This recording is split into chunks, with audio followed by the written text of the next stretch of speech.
Mr. Dykstra? Here. Ms. Profit? Here. Ms. Raymond? Here. Mr. Price? And Ms. Nixon? Here. We're gonna move right into this so we can hopefully get out of here not too late. So we are in section 3. Members of the public wishing to comment on any item should complete a yellow request to address the Board of Trustees form located on the table at the entrance to the boardroom. Request forms are to be submitted to the board clerk before each item is discussed. Speakers are limited to 3 minutes each, and the board will limit the total time of public input on each item to 20 minutes. So the 3 point, do you have anything for 3.2? So. All right, 3.2 is district capital school facilities update. Audrey. Okay, great, thank you. You should have a handout that looks like this. And I'm going to have it on both screens. There's also some extra copies there if you need it. And then we'll have it on the website under board item once the board is done. Okay, so I wanted to provide an update to the board on all of our facilities in the district, capital facilities. And because we have many new members, I just wanted to go through some historical information about enrollment and growth that we're seeing in certain areas of the district. And then what we've done at each of our schools district-wide in the past, this summer, and in the future. And then plans to address the growth, capital facilities needs for our students with the growth that we're seeing in certain areas, okay? And then I'll have time to ask questions. If you want to ask questions during the presentation, that's completely fine. Just stop me, and then we have time at the end. It is an information discussion item. I will not be asking for approval, but I'm just hoping that with all this information, it will give you an overall picture of what the needs are, so that when we do come back to the board asking for review and approval of certain contracts for capital projects, that you'll be familiar with them and you'll have all the information you need to make decisions, okay? So the first slide, and I think that I can do it this way here. This is one of those touch ones. Okay, so, yeah. Maybe that was going to happen. Oh, thank you. So this is just a little an agenda. What we're going to go through is we're going to look at the district enrollment historical over the last 4 years. And all of our schools, capital project plan to build student capacity, because right now we're about student capacity. We have, we're growing with students, and so we want to make sure that we have places for those students at their home schools. School facility growth needs, school funding facilities growth projects. So what funds do we have available for increasing student capacity? And then we wanted to go over the outstanding debt that we have and the repayment sources. Community outreach and education. So those are, we're going to go over some district facility needs of what we need to communicate out to the community to make sure they're aware of what our needs are. And then I will be covering a recommendation of capital facilities projects plans to build student capacity. Okay, so Jason.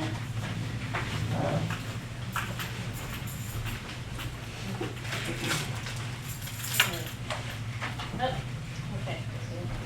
I don't know why I keep asking you to do this. Okay.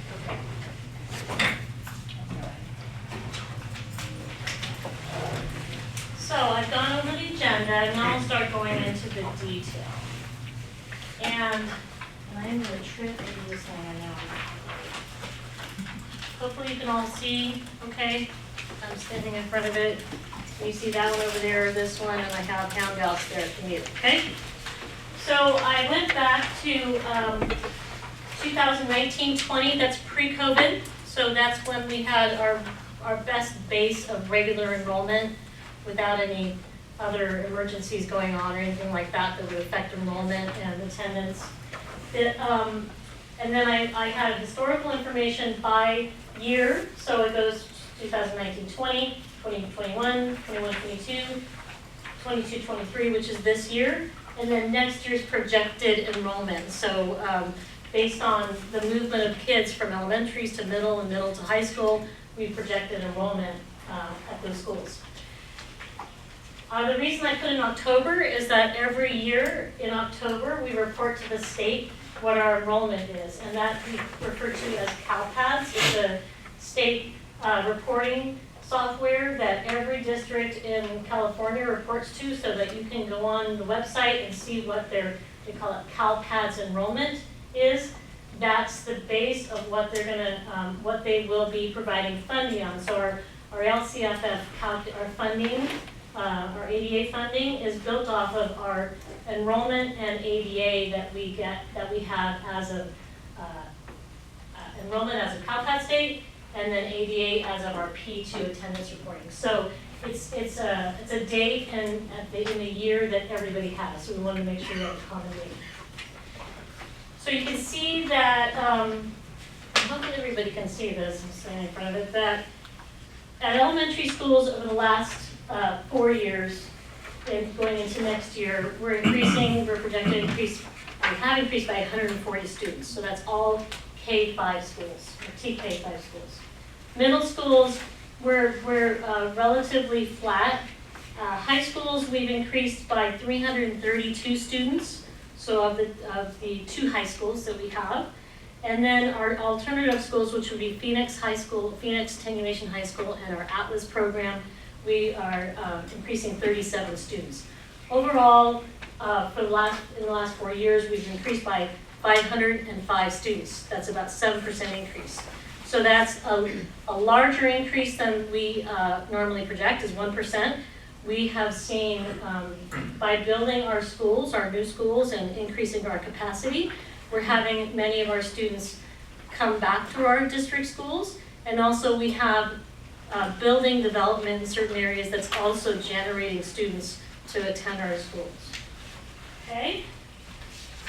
And you can see that the next year in 2021 and 21-22, that was the COVID years. We decreased, we lost a lot of students from COVID, but they all came back. So I'll go over it on the next slide. Okay? Elementary schools. A lot of numbers on here, but basically, again, we've gone up 140 students. By next year, we'll have gone up 140 students. That's again 4% increase just for elementary schools. Again, 1920 was pre-COVID. The enrollment growth that we saw since then were students coming back. So this year we lost, from 1920 to 2021, we lost 64 students. We also opened Lehman Elementary, but so we had a lot of students from Creekside Oaks, First Street, and Fosket Ranch, and Lincoln Crossing, majority moved over to Lehman Elementary. And so you see a lot of movement, but the net is a loss of 64 students, and that is COVID related. And then we had a second year of COVID, and so we again lost about 77 students. And then the next year, we gained 286 students, so we recovered 141 students that we lost during COVID, and then we gained an additional 140. So I can tell you that almost 99% of the schools in Placer County are declining. We are probably one of the only few schools in the area that are increasing and have growth. Okay. So 140 students, just want to know what that equates to dollar-wise, because these students generate funding, operational funds for the district to operate every program, pay all of our employees, operations, all of that. 140 students translates to $1.4 million of ongoing money. That is general fund money, not facilities money, but that is the money that we use to pay all of our bills and our teachers, and so that is ongoing $1.4 million just for elementary. Okay. The next slide talks about secondary schools. So we have 2 middle schools. Again, we saw an increase at 12 Bridges Middle School of 55 students over 4 years, and then a decrease of 58 students. Now I can tell you that we started seeing, when the first bond passed for 12 Bridges High School, we started seeing an increase in our projected enrollment at 12 Bridges Middle School, because many families enrolled their students in the middle school in anticipation of the high school moving, starting up in a couple of years. So we started seeing some growth. So 12 Bridges Middle School has grown over the last couple of years. Just during COVID, we went up 59 students from 2021 to 21-22. That's during COVID. So we actually, along with losing some kids for COVID, we've increased even more than 59 students.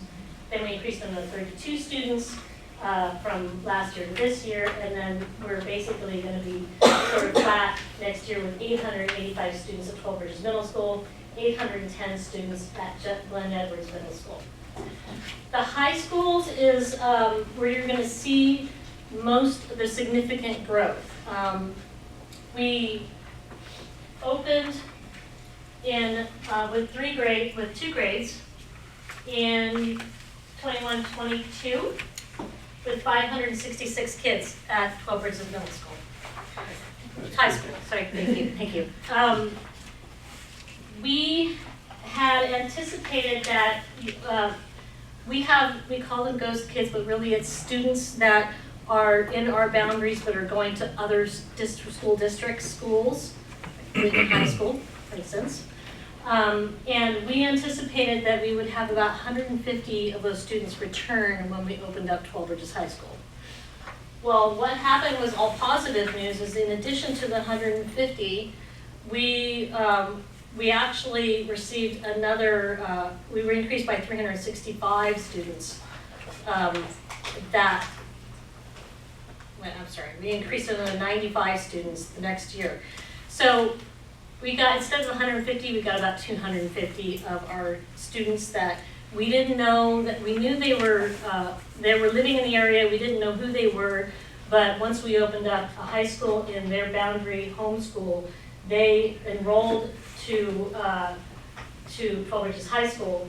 So you can see that if you look at the numbers at Lincoln High School, when we opened 12 Bridges High School, we enrolled at 566 students. Lincoln High School only went down by 465 students, so that's a 100 student difference. So they did not come from Lincoln High School, they came from other area schools outside the district. So that is 100 of those kids. The next year, we went down 311 students at Lincoln High School. We went up 406 students at 12 Bridges High School. That's when we added the junior, this year we added the junior year, the third grade. That was 95 more students. Next year, we're projecting to go down 191 students at Lincoln High and go up 278 students at 12 Bridges High. Again, more students are coming in than we are those kids are not relocating from Lincoln High over to 12 Bridges High School. So overall, for the two high schools, we increased 332 students over 4 years. That overall increase, and then we have Phoenix High School and Atlas, and I combine those programs because they're alternative programs. We've increased over the last 4 years by 42 students. We have a capacity issue at, so you can see we have a capacity issue at Phoenix High School and at 12 Bridges High School. That's where we're seeing the growth rates. 12 Bridges Middle School has a little bit of growth, but we have room still there based on classrooms and things like that. 365 students equates to about $4 million of ongoing funds for operational costs district-wide, okay? Those are general fund dollars. Just a little history behind the high schools. I think it was probably about 6 or 7 years ago, Carrie probably remember, we implemented some procedures because we found we were losing students to other schools, whether it's private or outside the district. It started to be a significant concern for administration and for the board. And so when we moved, before we moved forward with building 12 Bridges High School, students were submitting interdistrict transfers, and we implemented requirements before we would approve them. One of them was to attend an evening or a day meeting at Lincoln High School to go over all the programs. And then also we were requiring that they show that they provide information of why they were, what program were they running, were they going to that we didn't have. So we wanted to make sure that they were leaving for the right reasons. We found that we needed to offer programs and have a high school at the home school for the 12 Bridges area for those students, so we could keep those students. We were seeing a significant loss of students going to other district high school, other outside district high schools. So 12 Bridges High School building that solved a lot of those issues. I have a question. Yeah. So what were those classes that we were losing those kids? What were they asking for? ROTC was a big one, and then we added the cadet corps, so they no longer had that reason for why they were seeking to leave. There were AP courses over years, and so as we were addressing the issues related to the requests for leaving, which had more to do with location, because it was a lot of folks in the 12 Bridges area that didn't want to have to drive all the way into Lincoln for their kid to go to Lincoln High School, and they just, Whitney was right there, right? So it's more convenient. And then there was perception too that Lincoln High School was not as good as some of the other district, surrounding district schools. And so we basically forced that, yeah, you don't get to leave Lincoln High School in our district without seeing our school, learning about it and all we have to offer, and then you cannot leave unless there is something that we don't offer that somebody else offers. And we essentially eliminated pretty much everything that other district schools were offering that we weren't offering. ASL has continued to be one that we haven't offered, that is offered, I think, at Del Oro. 12 Bridges High School is going to be offering ASL next year. That's the plan, provided they can get a staff member hired, and then there's other aspects. So we have eliminated any reason for why people would be able to leave Lincoln High School, and then when 12 Bridges opened, we get very, very limited requests for out of district. In fact, we probably get more requests for in district, which is what we talked to you about more recently, that be prepared for some that are concerned about not being able to get into 12 Bridges High School because we have to make priority for those that live in our community first. And most of our inter-district requests now are younger kids because Lincoln doesn't really have great daycare options for families. So. Right. So by building a high school on the other side of Lincoln, it provided a lot of opportunities for our students to come back and attend school at their home school. We also we are seeing a significant growth in the 12 Bridges area housing development. 12 Bridges Elementary, 12 Bridges Middle, and 12 Bridges High School are seeing significant, families are moving in, kids are coming to register. So it's sort of like we have growth and we have kids coming back to our schools because we're offering more opportunities for them to attend their schools. And again, we always knew that every time people drive out of town, Whitney was right there. And so it was, instead of going back, and like Carrie said, going back into Lincoln, some of it was convenience. And so they were going to work in Roseville. They dropped their kids off at Whitney on the way, and so it was the location as well, okay? So we just wanted to have the background of that, of how we got here, so that when you make these decisions, you have that history of why and when we built our schools, and the reasons and the programs that we have to offer at those schools. So just at the secondary level, again, we see a 9.3% increase in enrollment. That is significantly more than our 1%, 1.5% normal enrollment growth that I always will tell you about is that we expect. So we are seeing housing development, kids coming back to our schools because they see the schools and the opportunities there, and the staffing and all the programs that we have to offer. And then we are still getting kids from outside our district that want to come to our schools. So It's all a really good thing, because I can tell you that every other district is talking about enrollment declines. We are very fortunate to have growth. Okay, so that is it for enrollment. Are there any questions on any of this information like this? Okay. I can just point one thing out for the board. On that first page with the enrollment is just noting that, you know, because we have the immediate issue related to the 12 Bridges boundary areas and the impact that it's having on 12 Bridges High School, just from the secondary level. But if you look at our elementary enrollment as well, Lincoln Crossing was the school that was impacted first and foremost about with Lehman Elementary opening, and then Creekside Oaks was second, because of the overflow that Lincoln Crossing was providing to Creekside. And if you look at the decline in both of those schools' enrollment, it doesn't even come close to the actual enrollment at Lehman. So we had a lot of kids come out of the woodwork also when Lehman was open. And these are students that will then matriculate to 12 Bridges Middle and 12 Bridges High School in the future. I think, you know, Elementary school charters, Rockland Academy, John Adams, other districts where they chose, you know, for daycare purposes or whatever, and then when Lehman opened and it was their neighborhood school, they came back. we, before Lehman was open, I remember us having conversations about, we were losing kids at the 4th and 5th grade, which was concerning, because you always want to see growth at the lower grades, because then that builds your enrollment for 12 years, right? And so they were leaving to, Rockland Academy opened one year, we lost about 65 kids to that.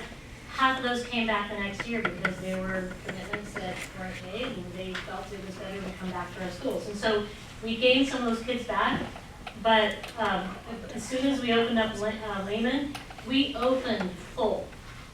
You rarely get a school, I mean, we were at the point where we opened full. You never open an elementary school full. You know, you never open any school full. But we had so many kids that were in that wanted to come back to their home school that we were able to get them all in. But we were shocked when we opened full with 483 kids the first year. Is there a formula for calculating the charter fallout from middle to high school? I know a lot of them will go all the way up until they either through middle school or right until the point they would typically start a high school, and then they'll do their high school career in a public setting. You know, I don't really have we haven't seen a significant drop in the middle school. Because when that happened, we opened up the elementary school and we kept our kids through the 6th grade. By that time, they were going to 12 Bridges Middle School or Glen Evers, and we also modernized and added the new building at GEMS. And so they were able to see newer plans and things like that, and newer schools. So our kids stayed. We are seeing a significant amount of students coming from our interior charters to high school. Yeah, that's what I'm asking. I can tell you right now about, we have like 45 as of Monday, 45 new, I call them new to Western Placer, that are boundary kids that are new to Western Placer. So we have been gaining those students every single year. And I keep saying at some point, but. Well, in pre-COVID, we were actually for several years declining enrollment in elementary and significant increase in enrollment at high school in particular. And a lot of that is choice, right? Elementary choice, and then parents want their students to have access to comprehensive programs, at the secondary level, sports, clubs, those types of things. And then with coming out of COVID, we are seeing that significant increase with Lehman opening, and then just the infill of houses, not just 12 Bridges infill, but in other areas too, that has obviously drawn people to our community. So some of it is just new to the community because we're continuing to grow in the city, but some of it is that they come back from charters, but we're seeing more coming back just kind of out of either out of elementary or out of middle, where you see a lot more people saying that their previous school was John Adams, or their previous school was Western Sierra or Rockland Academy, and then they're coming to us for high school. And they want that comprehensive high school experience. Yeah. And so, yeah. So I have a question. Is this information, is the public able to see this information? And the reason I ask is, at all the board meetings we hear, we're taking our kids out and, we just constantly hear them complain that we're not doing a great job and they're gonna take their kids out of the district, when we have numbers that say we've increased a lot. Yeah, we could definitely put this on the website, as information. I was just rolling. curious We because. don't, that's one of those areas that, we don't normally, used to when we had the board meetings not online, we had enrollment, change from month to month. But I've never actually, to any individual, done this, which is really interesting because I've always wanted to do it, but now I can see that what happened. And I think it's really important to have that information for the public. So it'll definitely be on the board agenda, and we can make it, I do have an enrollment page on the business website, and we can put some sort of an information. I'll talk to Emma about putting something on the Just website. something, Yeah. something like this, just, minor touch. Mhm. So the people that are, complaining have, what a bad job we're doing, they can actually see our increase in enrollment. And people are wanting to come back to our district. Mhm. Because so often we hear the negative. Yeah. So I'd like to push the positive out. We can also look at Not to make doing. more work for you, Audrey. Oh, no. We can look at, and I'm just thinking out loud, is looking at putting like a consent item, maybe at the beginning, the first meeting of the month, changes in enrollment by school site. I know I do send it out in the board updates, Yeah. but it's just as important for the community to know that we are we're a growing district. And so with growing district with students, you need a place to house them, right? And so that's why it was important to tell you the story of how we increased so much. I mean, I don't know, in the master plan, we're supposed to go up to 10,000 kids by, we're at 7,800 right now, so not too far in the future. And it does take pre-planning to plan these facilities. We need time to be able to do that. But so definitely we can look into that. Okay. Audrey, it's a 5-year projection. 5 years. Okay. 5 years now. It's not that far. Although I just caveat it, Yes. I already think that this number is ahead of where we projected the master plan. Just to It is. put that in perspective. So master plan isn't that old. We're already ahead of it. Yep. Yeah. Okay, so now that we've talked about the history of our enrollment and our schools.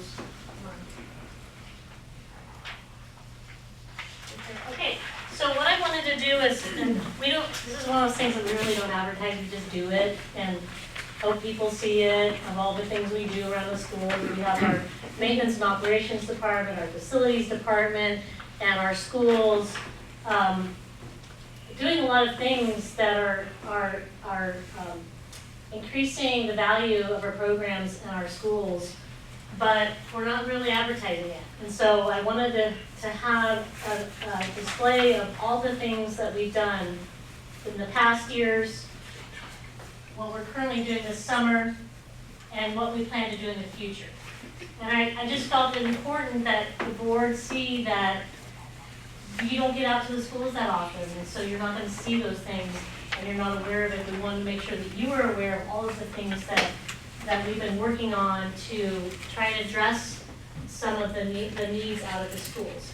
We have schools that are very old, we have schools that are relatively new, so all of them come with different challenges, okay? So I've gone school by school. I can tell you that I can go through in detail if you'd like me to, but I wanted to sort of highlight certain things. But Coppin had significant work done under we upgraded the HVAC energy management system. We did a lot of modernization out there to assist with the HVAC, and that was probably about 4 years ago. We continually re-roof all of our schools. A number of our schools have been repainted, so if you look through the list, a lot of schools, we put in new speaker intercoms. All of our schools right now have voice over IP system, so every phone system is on a network, so it runs on a network and it doesn't go through AT&T or anything like that. So all of those were done over last summer. We're continually upgrading at First Street, electrical systems and new kitchen equipment and student restrooms. I do want to highlight First Street because we are doing some things this summer. We did do a student restroom flooring replacement last year. We are going to be doing the remaining boys and girls restrooms flooring replacement this summer, along with, we have a 3-year plan, I think it is, to replace all of the, I think maybe only one classroom is not getting redone is the carpets. Are going to all be redone over the next 3 years, whether it's in the summer or in the winter. So we're going to be redoing that. We're also adding so at Coppin, this summer, we're going to be adding 2 playground structures. And those are funds that are provided by our Extended Learning Opportunity Program. A lot of this maintenance information work is funded by our routine repair and maintenance and deferred maintenance. Okay, so it's not facilities funds. It is funds that are in the general fund that are certain program funds. Next year at Coppin, we're going to be doing a shade structure. Creekside Oaks is going to get a playground structure replaced next year. First Street is going to get a shade structure this year, and then outdoor play equipment, and then next year we're going to be doing carpets. Bosque Ranch is also going to, they are going to be getting some play area enhancements, okay? The next slide is Sheridan, Lincoln Crossing, Fall Bridges Elementary, and Lehman Elementary. Sheridan will be the security fencing, outdoor student seating, trees were added, and we repainted the whole school over the last couple of years. This summer, we're doing a shade structure, playground replacement, safety and cameras are going to be at every single school that needs it. That there's some areas that need it over the next 2 years. We are doing some additional safety fencing at the front entrance, so students, the gates will be open when students and parents enter the school, but there will still be safe for kids to not gain access to the main campus. Yes? How do parents find out about these improvements? Again, that's something that we bring out at the board meetings, but we can also send it out to, I can have Emma send something out on social media, check out our presentation. Yeah, I think parents should have this reinforced that these things are happening, that they're not neglected, they're well thought of, and I think you could send this out and send it out repeatedly so people know what good things are happening for their schools. We need to do a better job of that. That would be good, yeah. So, one thing too that I see the city does, they have the capital improvements website. What if we had something similar that you could hover over each campus and see the active projects that are wrapped? And then, that way you could reference to people. I would imagine there's kind of a construction schedule, right, as to what's going where? Yeah, for the main capital facilities projects, yes. We definitely can do something where we highlight the work that's being done. Yeah, all of these are done not by the facilities department, they're more done by our maintenance and operations department. I think to George's point, you almost have to send it to them in a way they're going to read it too. So it can't be like buried in another thing. Right, maybe we can try and get this information out to each school so that they can highlight it in their newsletter, things like that, things that were done at your school. Or the PTA, Or the PTC. I can put them in my very, very engaging video. Or you can sing a song about it. Yeah, we can put it in the parent updates, I think I you should like put the it on site. all of them. I Yeah. think You can put a banner outside in front of the school. Oh, that's not a The kids bad walk idea in either. because parents Yeah. have to stop and drop their kids, here's a banner. And here's what we're doing. Don't make Yeah. it too much, but oh no, like, Cause come it's see, very- like, your kids now have a new shade structure over there, like, those Right. 'Cause they're not those gonna aren't see that pricey, yeah. So one of the things that's also on the topic is Yes, I was, outreach. you read my mind, I was gonna say, We're like, gonna- So this is part of what we're asking the outreach consultant to advise on, is the best way to communicate all of the successes we've had. And so this is specifically what's on their Good. proposal. So those are great ideas, I'm gonna write that down when we get to that. Sheridan is also gonna get, we're gonna look at resurfacing the blacktop. They have probably one of the largest blacktops in the district. It hasn't been resurfaced in a while. Lincoln Crossing is getting some additional playground apparatus repair and cameras. They've had a lot of work done. 12 Bridges Elementary, they're a growing school, they're busting at the seams, literally. They are getting a shade structure this summer, and Lehman is gonna get a shade structure next year. They don't have any shade structures. Beautiful school, but no shade. They have overhangs, but no kind of shade structure. Yeah, I was out there a couple weeks ago. They don't have shade for their windows, like their regular windows. So in certain parts of the campus, the sun comes through that and is in the kids. And the teachers have said it gets really hot in facing the south or whatever. And so they were asking about, like shade structures over their windows. I'm sure someone over here is right out. I'm sorry, what school are you talking about? Lehman. Yeah, and Yeah, I was talking to Mr. Dowd about that too, and he's like, I've never seen a school built without a shade structure. Well, yeah, we tend to build schools within our budget, so. Right, But right. it's something we can look at. It And definitely, he acknowledged that, he's like, it just wasn't in the budget, but. yeah, but it's something to bring up and we can look at it.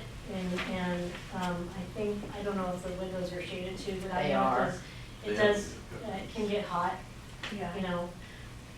So we'll look at it. Yeah. Once you look into that, could you get back to us on that? Because I know it's the second time you brought it up. Yeah, so and I don't know. just if let I- us know what is or isn't happening. Yeah, and I don't know if I brought this up before, I think I did, but my brain's not totally working today. When I was out there, a couple of people had talked to me about the locks, where it automatically locks. And they have to change batteries like every other day. And I know it's on the Wi-Fi system and all that, but they are having to constantly change batteries in every school's room, to their At Lehman doors. Elementary? Yes. And so- we are aware of that situation, and it Okay. has to do with the number of, I don't know what they're called, access points of where they read each other, and Yeah. if they're too far away from each other, it drains the battery. So we Right. need to add more access points, Well, and we're doing that over at 12 Bridges High School too, Yeah. because they have the same issue. Was there a reason why it wasn't hardwired in? That budget, there was a lot, unfortunately, we had Okay. down this year. Yeah, we had to make choices of certain Okay. things, but Yeah. we're seeing, when we see these things happen, we say, what can we add to it to have the batteries not go, not have the batteries drain so quickly. Right, and he was, Mr. Hunt was showing me, when he shuts his door and locks, the whole school locks down. Yeah, Which you was can, really it's a cool. great system. It was You can- really cool, Yeah. but he's like, if the internet doesn't work, then, Well, we Yeah. have, okay, so, and just so you all know, I'm sort of digressing, is we have, if there's any power outage at any of the schools, we have 5 generators that we have at technology, that we will take out to that school, get them up online, because the internet, they have a battery backup that lasts about an hour and a half. But as soon as we know they're out there with the generator, we'll run it, and so we have, last couple times this happened, we've kept the system up so the phones work, Power School works, internet. We also have backup hotspots at the schools, or we can take them out to the schools so they can use them. So we've had that happen, but we tried to put in safeguards and processes so that we can address it, so, Yeah. yeah. I'm just, based on the VE and what it costs for the, batteries that they're going through, buckets and buckets. Yeah, You so know, we're writing pallets. down, I'm sure we'll figure out what we can do to, and it does depend where those things are. Right. So if they're too far away, then they tend to drain the batteries. Yeah. Okay, just question. No, it's a good question. And we're not gonna know if something's happening unless someone says it. Yeah, I I just noticed, I was out there when I did my tour, we I'm had glad you got out there. talked about that, so. Okay, so the middle schools, Fall Bridges Middle School, we have, we did a major HVAC underground repair and replacement of hydronics upgrade. This last summer, and they just recently got a new marquee, and we had some custodial equipment. They are getting the fencing more secure in the front, and then they're gonna be adding cameras if they need them at the school site. Glenn Edwards, you know of the new construction that we had, the 2-story building, the gym, shade structures, modernization of classrooms, wings, in the fall of 2020, and then we have re-roofed some wings. We're doing, part of our safety expenditures are, you'll see on the board item, are safe bollards or planters to prevent cars or people accessing our campuses. So we're putting those up this summer. And then we're looking at, Glen Edwards getting another shade structure out of that campus next year, in the next couple of years, okay? So the high schools, so Lincoln High School was one of our other bond projects. We added a new wing, and you'll see that when you drive up to campus. 6 classrooms, 3 counseling offices. We have a quad, and hopefully you've been able to see it. It's great with the shade structure. We've redone the stadium track and field replacement in 2017. We've added new classroom furniture, and the football scoreboard. We resurfaced and resealed the new gym flooring. New bike racks were placed out there. We've upgraded the kiln on electrical upgrades in various buildings. Food services also had some upgrades for the equipment they had. We've re-roofed some wings, gyms, administration, and we've upgraded the HVAC energy management system. That was all in the past. This summer, we're going to be adding cameras, perimeter fencing. They are going to be getting a baseball scoreboard, HVAC improvements to the ECAT Center, which is the annex, if you where technology is.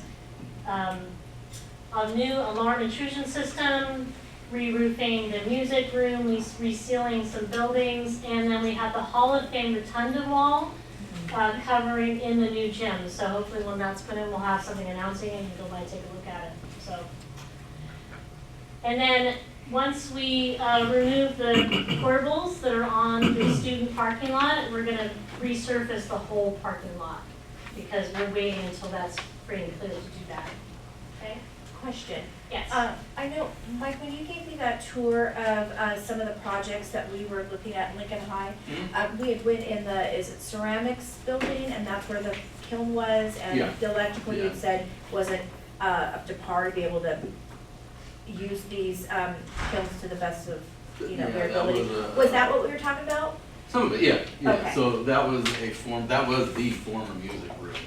Yeah. That was when music went into the new gym performing arts building, that became the art ceramics room. So they kind of took one of the practice storage rooms and made that the kiln room. Yeah. So we upgraded the electrical so they could actually have 2 kilns and then put some ventilation. So Okay, okay. that was part of it. All right, thank you.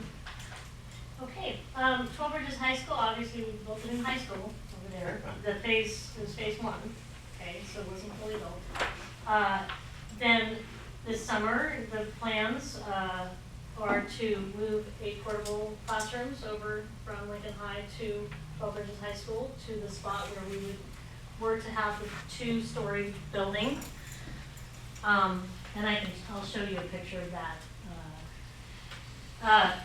We are going to be adding a boys and girls athletic PE rooms, portable restrooms at the stadium, and it includes prep work for the future 2-story student classrooms. And then in the future, 24-25 and the future, we need to look at adding a concession, a permanent concession out at the stadium, and also finishing off our PE fields for so that we can have JV softball and baseball fields. Okay, so that's one of the other projects that we're going to look at. Phoenix Continuation High School and Atlas Academy. We have done a lot of interior work, we have new marquee, flooring resurfacing in the parking lot at Atlas. We've added some furniture and fencing at Atlas. We painted Phoenix High School. I think that Atlas was also painted. This summer, we're gonna be adding more cameras, signage, and we're gonna be looking at designing for the expansion and improvements that are needed for the student capacity at Phoenix Continuation High School. Next year, the year after that, in the summer 24-25, with the board's approval, we will be bringing contracts to add, and I'll go over in detail the picture, the plan of 6, we would be replacing 3 and adding 6 portable classrooms, so they would have 3 more portable classrooms, 2 new shade structures and a covered lunch area with serving station and student restrooms. And then we would look at doing something with the dirt parking lot that is on the Atlas side of campus, and then adding cameras. Lincoln Farm, we built a beautiful CTE welding shop out at the farm, and we've added also staff student restrooms, hardscape, and that's the, I call it the patio out front, and then ADA improvements. And then we're gonna be adding more student safety cameras out at that site also. I have a question. So let's go back to Phoenix. Yes. So I see where you, we're gonna replace 3 and add 2, so in addition, 6, replace 3 of them. So where are they going? Are we gonna bump that out from the dirt So parking lot? I have a slide that shows the picture of what it's Okay. going to look like, okay? And so with this improvement for this, over the summer, are we actually gonna have kids be able to have lunch indoors in a different room except for their classroom? The plans would be that they would still have lunch outside, but there would be a covered food court area where they could, permanent food court area where they would have, be able to get their food. A lot of the kids like to eat under the shade structure, it's outside. There But are in the also- rain? No, but Okay. there, right now, we don't have a multi-purpose room, okay?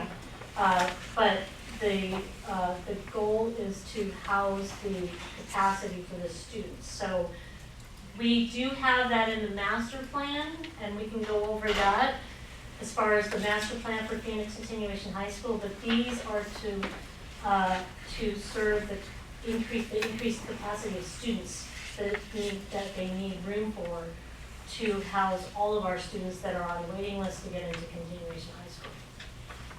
So it's what we can do right now that we have funds for, and in the future, once we identify additional funds for the remaining parts of the master, that are in the master plan, then we can do that. But I think that if you have questions of where the kids eat when it's raining, I mean, I'm not over there when it's happening, but They eat in the classrooms. I've already asked that question. Okay. So it's important to me they have somewhere else to go besides their classrooms to eat, like every other school that we have. right. I completely agree. Okay. Can I ask kind of a out of left field question? Is there a significant value in having Phoenix where it is geographically as close as it is to the high school? Well, we do have a number of students that take, that are co-enrolled, that take classes in Lincoln High School, that are also taking classes at the Continuation High School, so logistically, they're right next door to each other. It does, because it's such a small footprint, it does restrict how many buildings you can put on the property unless you're gonna start building up versus out. We also have our other high schools, so we have to look at too, so we do have, you know, but that corner was fine when you had 60 kids. Yeah. Do they get any more real estate when the portables move out of the parking lot? Do they get to consume any of that space? Not Out right in the now. parking lot? You Yeah. mean the, you Is that- mean the yeah, annex the- side, that is, like, those, The portables, you know what I mean, like along the edge of the parking lot, right? It seems like Those those are- were, yeah, that those maybe are. the campus could kick out some, or no? Well, there are some classrooms that Lincoln High is using right now, okay? There are, we're gonna have, an outside agency, use one of those portables. We have technology, our psychologist and ECAT is there, and so they have support services in the buildings. But I know Chuck was gonna talk with, the principal over Lincoln High School, Jen, and see what, there might be some room to have to use some classrooms that may not be used by Lincoln High School. Our goal is to have all of our students and staff inside the fencing area, right? So not having in the annex area, but there could be some room there, but the portables that we're adding are just gonna take up more room on the blacktop area. That is what we can do right now to address the need for where we're going. Do you have a slide showing that or no? Yes, I do, Then yes. maybe I'll be quiet. That's okay, that's a good lead, and thank you for leading. So any other questions on this? Or we can go back to it after, okay? All right, so, you've probably seen where the growth is at the schools, where we need to increase, student capacity. My notes here. We wanted to look at a capital project plan to build student capacity. And I keep talking about student capacity because for me, getting more kids is, that's how you grow your school district, but we have to have a place for them and we want them all to go to their home schools, right? So our immediate need right now is at 12 Bridges High School. We have more kids than we have spots to put them at the high school. That is the plan would be to, as I discussed, and we'll go through, I have a slide showing it, is putting portable classrooms there. We would completely redo them inside. Additional PE athletic rooms, stadium restrooms. That project is estimated about $4 million right now. This dollar amount is if we do it this summer, and the plan is to do it this summer, okay?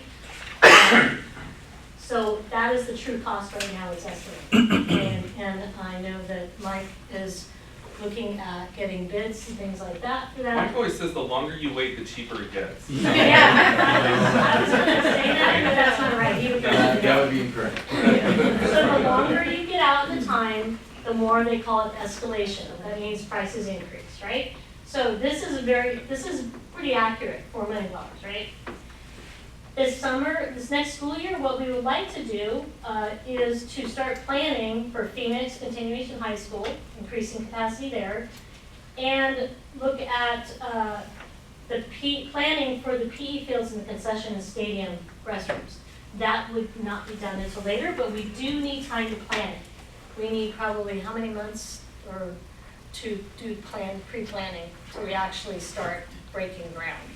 You usually need at least 10 months to 10 get months. it designed through DSA. So we need time to be able to plan so that we can get best costs and all that.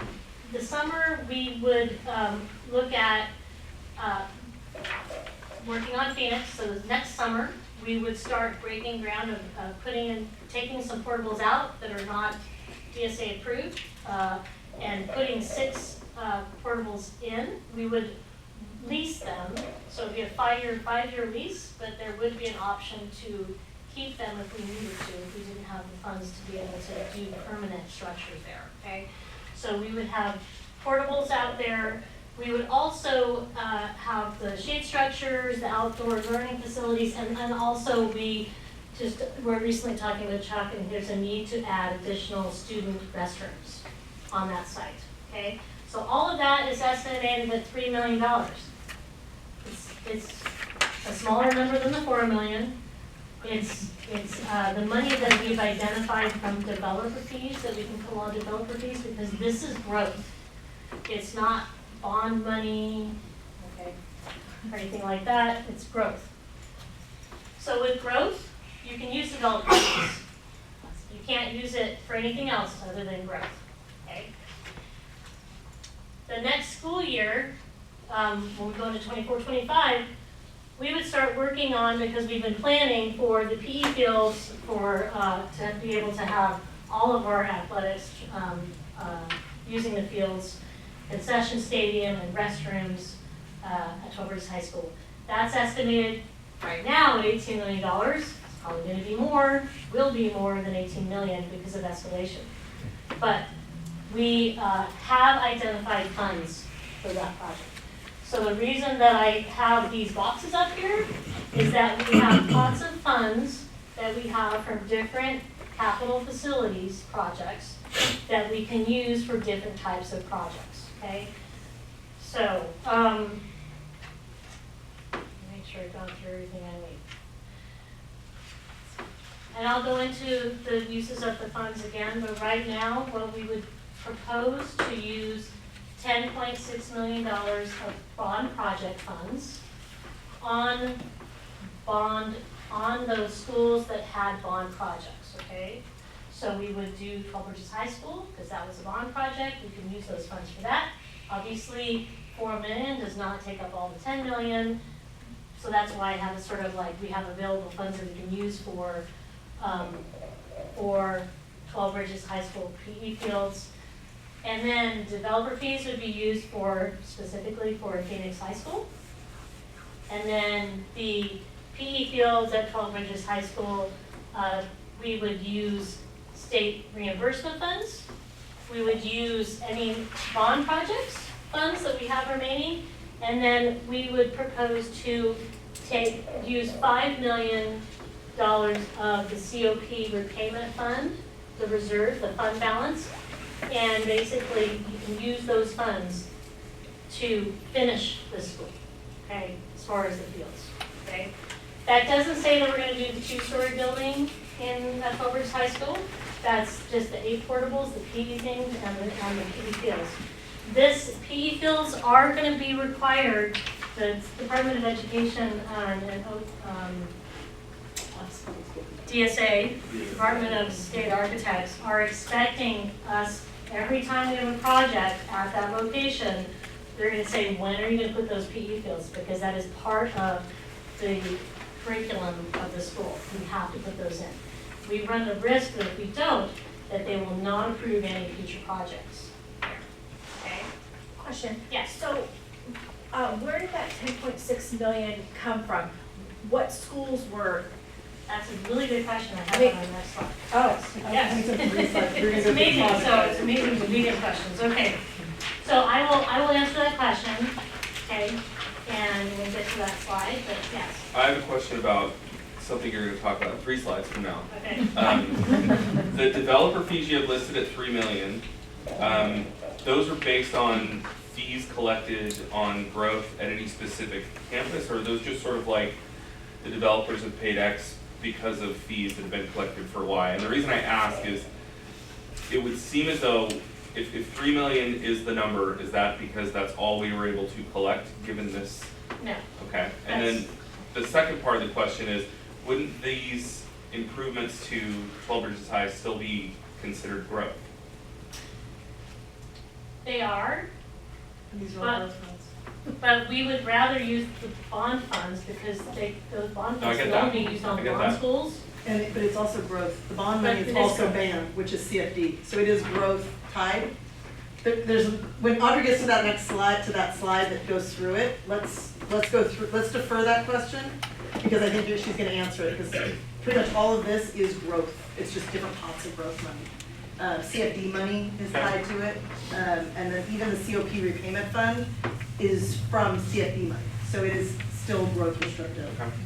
But she's got another slide that I think is gonna help you get there. Yes. Audrey, what are the other bond schools besides Phoenix and 12 Bridges? They were Canaan Elementary, Glen Edwards Middle School, Lincoln High School, and Well, Phoenix is not a bond school. Phoenix is not one. Phoenix is not a bond school, so that's why, So there was 4 schools. Four Four schools. Yeah. But this money is tied even more than that, because it's a bond school, but it's also BAN. And this is where we're gonna get complicated. BAN is CFD money. It is called it is a Melrose BAN. So it needs to be a bond school plus a growth school on top of it. So the BAN money is basically Lehman or 12 Bridges. 12 Bridges. It's people that are paying, It's people that are in the CFDs. CFDs that that are are paying paying for that. CFDs. And that is mostly the 12 Bridges area, okay?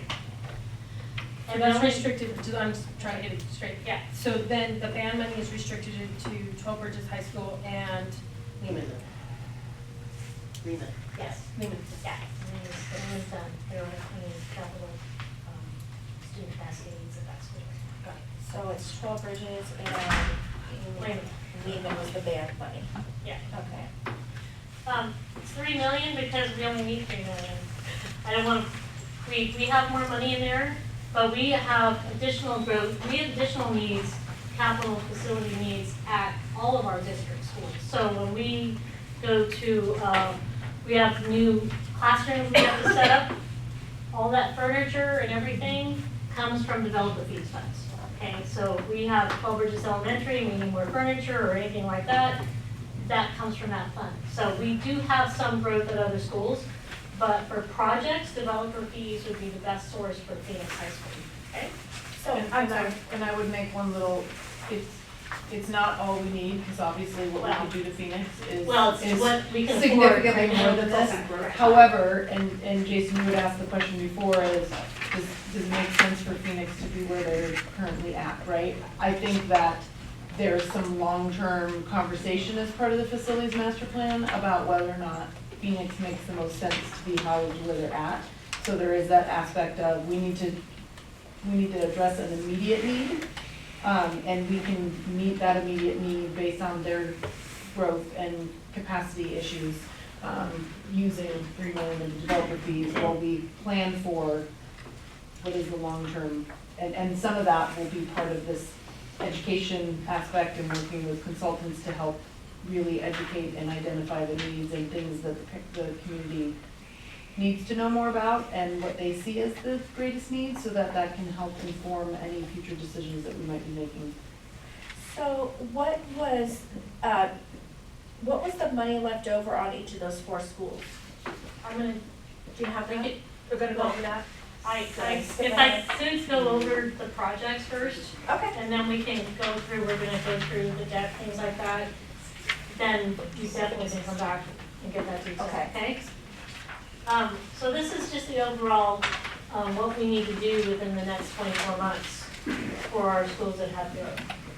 This is a picture of what we would like to plan, what we're planning to address the student capacity of being able to have more kids on that campus at Phoenix Continuation High School. Phoenix is, that project is in the master plan, it has not changed. The long-term vision is to revamp this high school, the school site, including in master plans, a 2-story building, include parking, relocating the office, improving school frontage, and a full campus modernization. So that's where we would have some type of housing for students covered area. This drawing just shows some of the immediate needs that we need over the next 2 years, okay?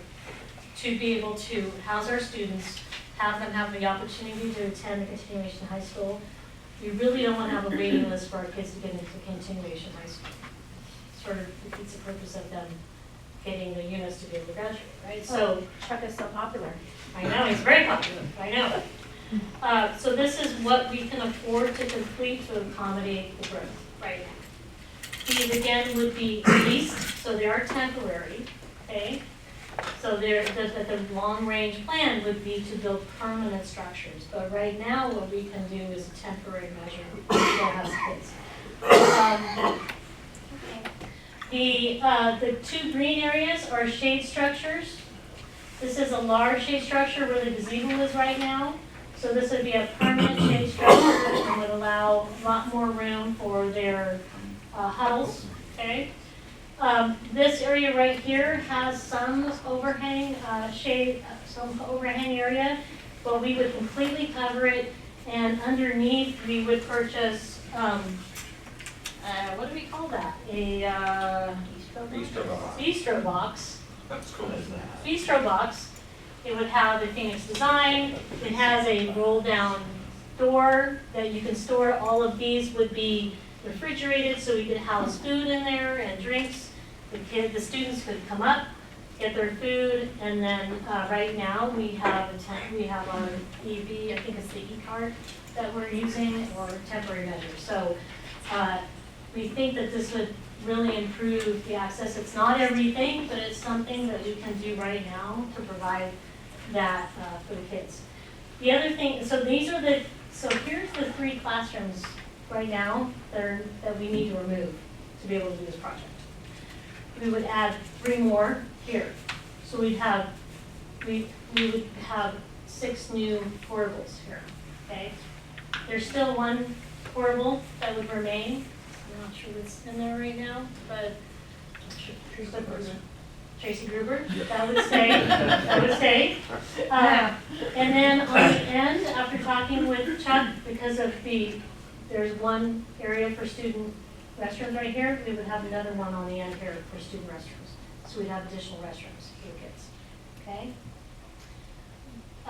With that project's about $3 million. And we would have to plan this summer to be able to finish it next summer. Okay? I'm sorry. And the Plan actual- next year to finish it next summer.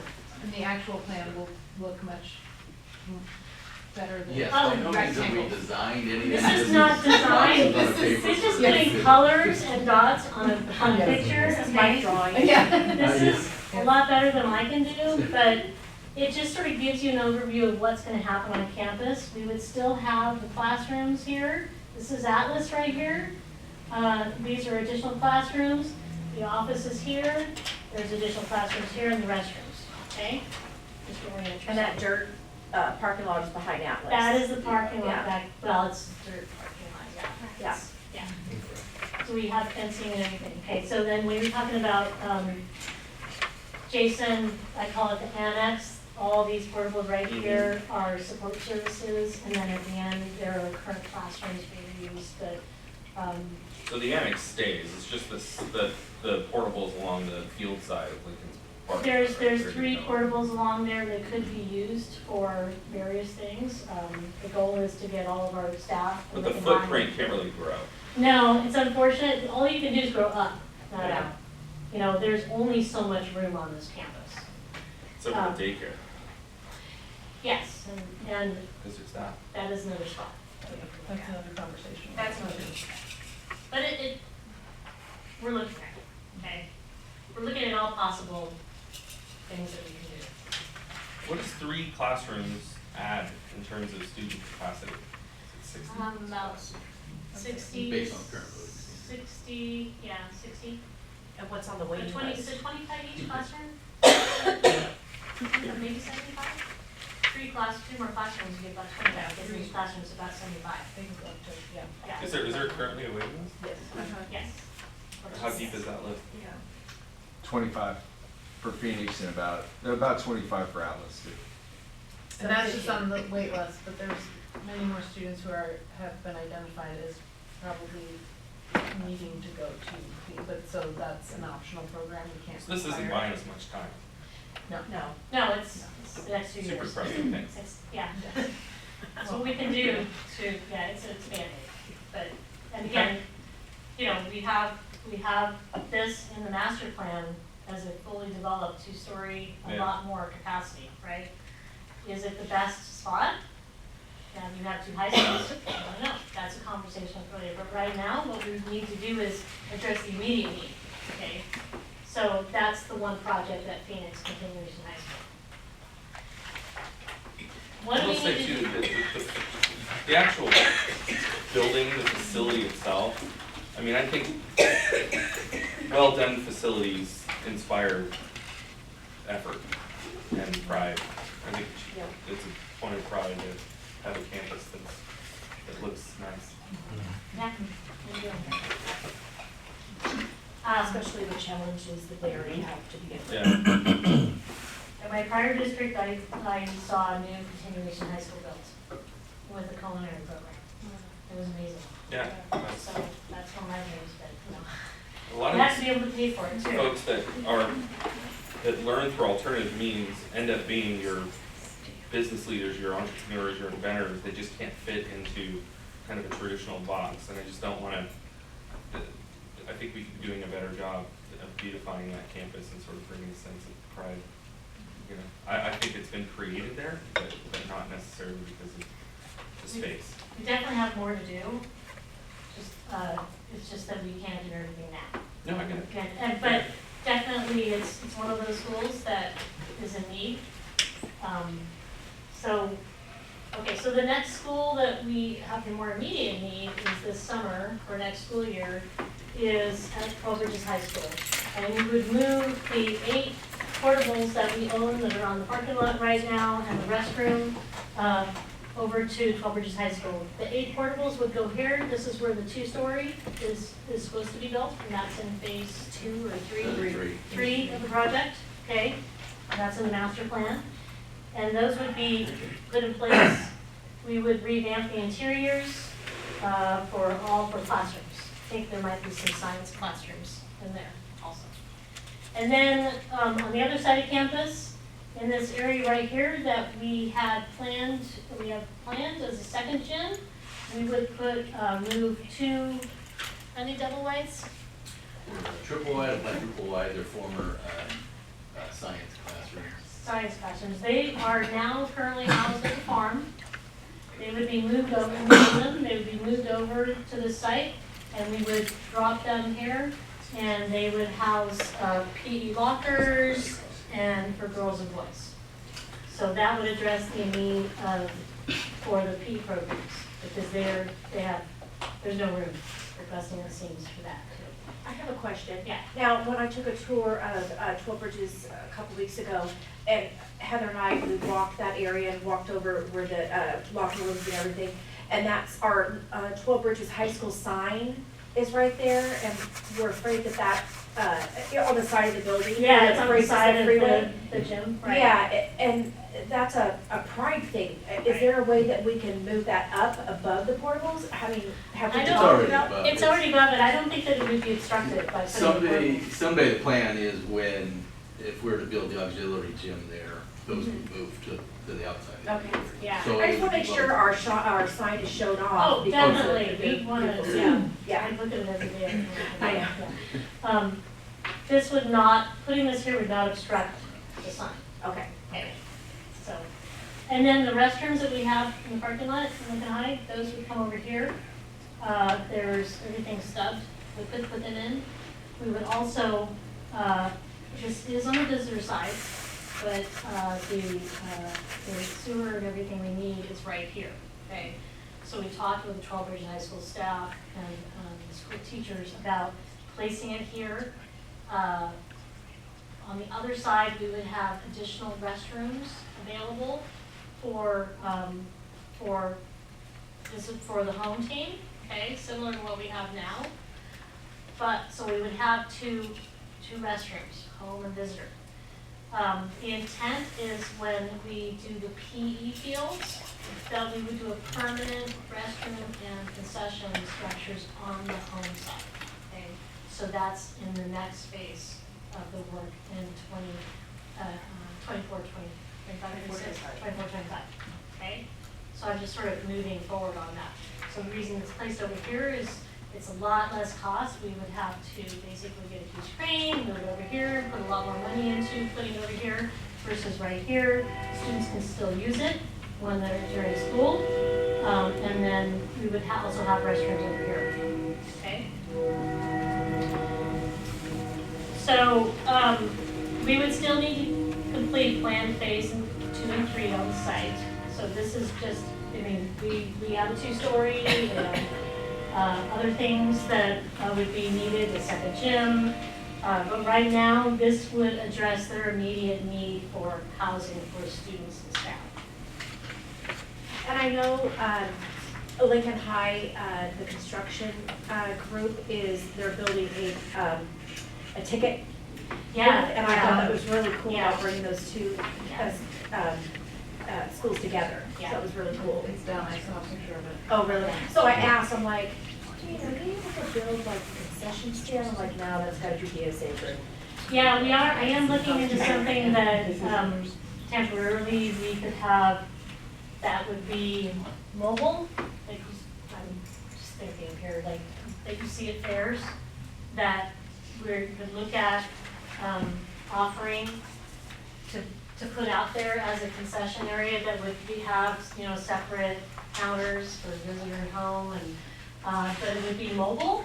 So it would stay there until we're able to build a permanent concession, but we would be able to use it after that. And we could use it for any school or, you know, fundraisers and things They like currently that. have the food trucks come in now, or they do not have anything for the games. I know Lincoln, We could have food has trucks, we food just have to trucks. make sure that they are, like risk-wise, we just have to make sure that they are in a spot that's safe. I mean, right, we like to have them parked in a certain area, so that is another option. Yeah, we just have to make sure you know who it is and that they have all their insurance and everything. Okay, but they would be able to come on campus, yeah. I just didn't know what they did before. They didn't have any concessions at all. They may have Heather, shifted So that. a lot of times our families would get together for sporting events and create stands. They would bring in every single piece. It would take them about an hour and a half to set up before a game. Foldable tables, crock pots, long extension cords, because the power is way over by that restroom area on the home side, to get access, and then, have crock pot nachos and that sort of thing. So depending on the sport, football, there was, the football moms did it. There's softball and baseball, they're getting like smaller concession tables, they just put it out, bring it in, bring it out, store it in some of their Connex boxes, if they can. So it's just a lot of extra work to bring it all in and bring it all out. Right, so one of my thoughts was to try and find some type of a mobile concession. And, I was thinking like, can't we get one of the ones that they have like at the fairs, that have electricity, you just plug them in and they're ready to go, and we would be able to, have electricity there and, for refrigeration and service. So we're looking at that also as a temporary before we can, because we can't do everything now, but we would do, the plan would be to build a permanent concession and restrooms on that side, the home side. Okay. Okay. So, what funds do we have available to do all these projects? Okay. So again, as I mentioned, we have band funds or bond project funds. We have $10.6 million in the bank right now, available. We have developer fee funds. We would propose to use up to $3 million of the fund balance, and that's Fund 25. Okay, so I put these on here, so just so you know, none of this is general fund. It's all capital facilities funds. Certificates of participation, the COP repayment funds, we would use $5 million from the fund balance. That's in Fund 49. And then we have funds coming no sooner than 24-25, and we'll know by this July.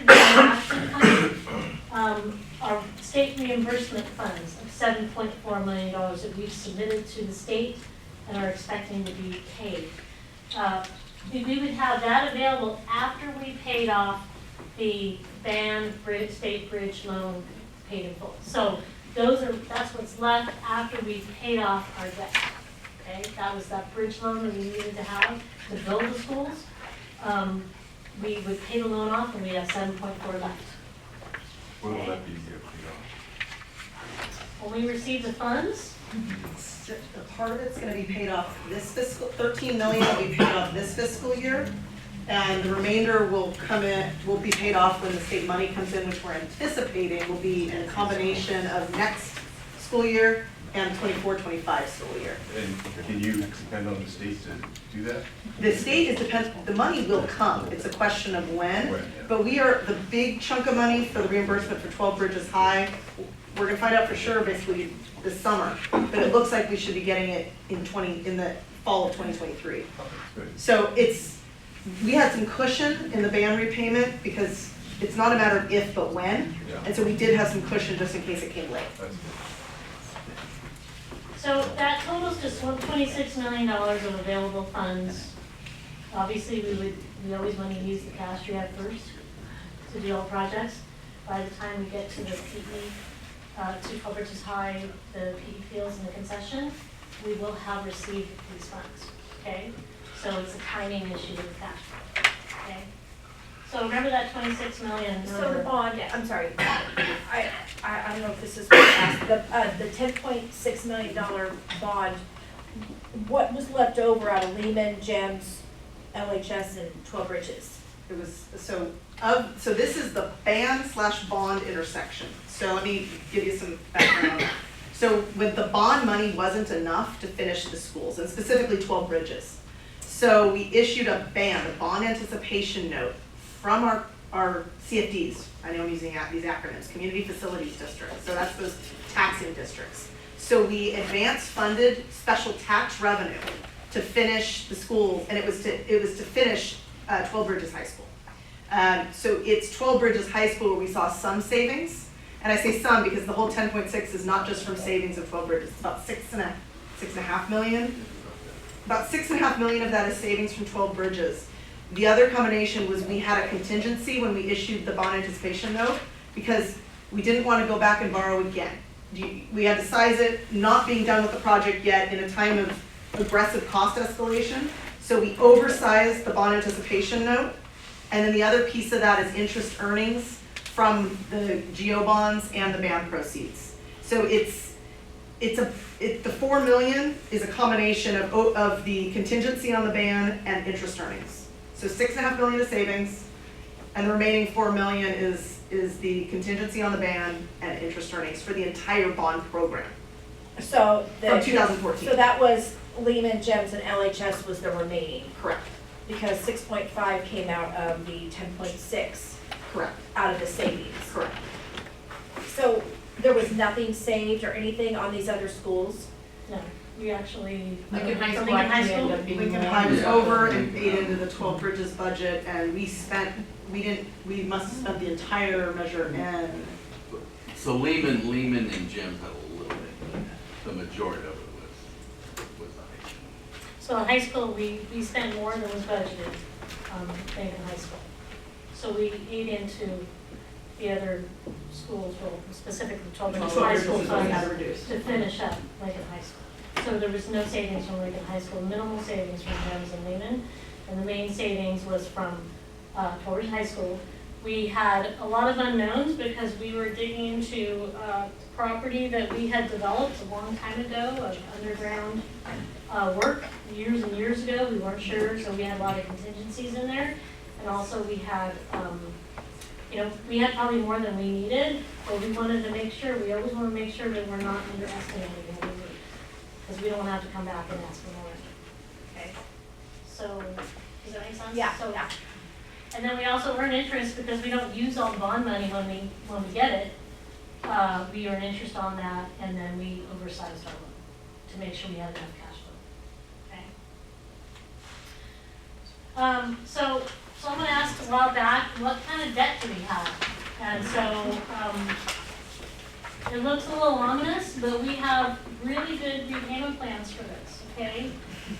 We have done a lot of work to refinance. You sound like a kid asking for more. I know. Yeah, I know. I did such a great job. No, these are big numbers, but just know. Just I have a plan. I mean, I've been here 10 plus years and we've refinanced some of these, the special tax bonds for lower interest rates. So Kathy and her group is always looking for ways to save the taxpayers money by lowering interest. So we refinance and have a lower interest rate so that we save on the repayments and also the taxpayers don't have to pay in as much.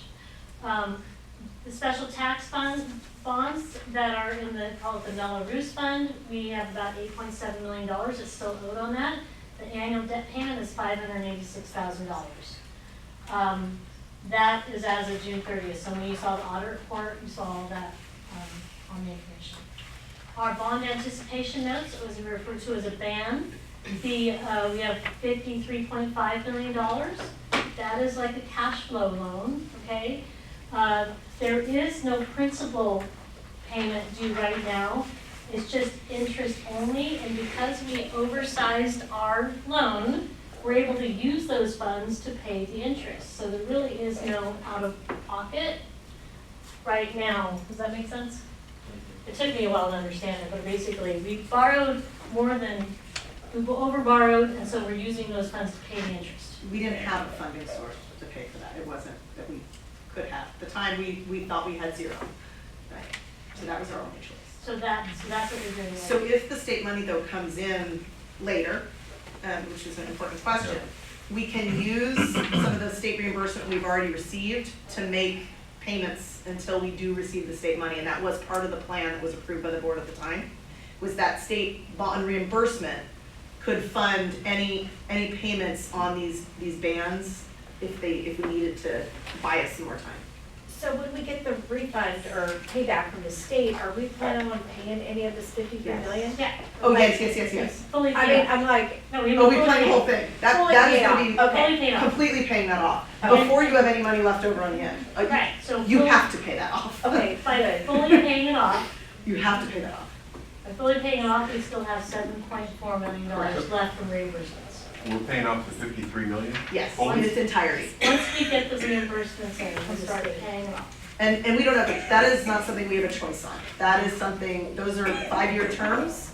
The only option we have is if we don't have the state money in time, we can, what we call, roll them for another 5 years.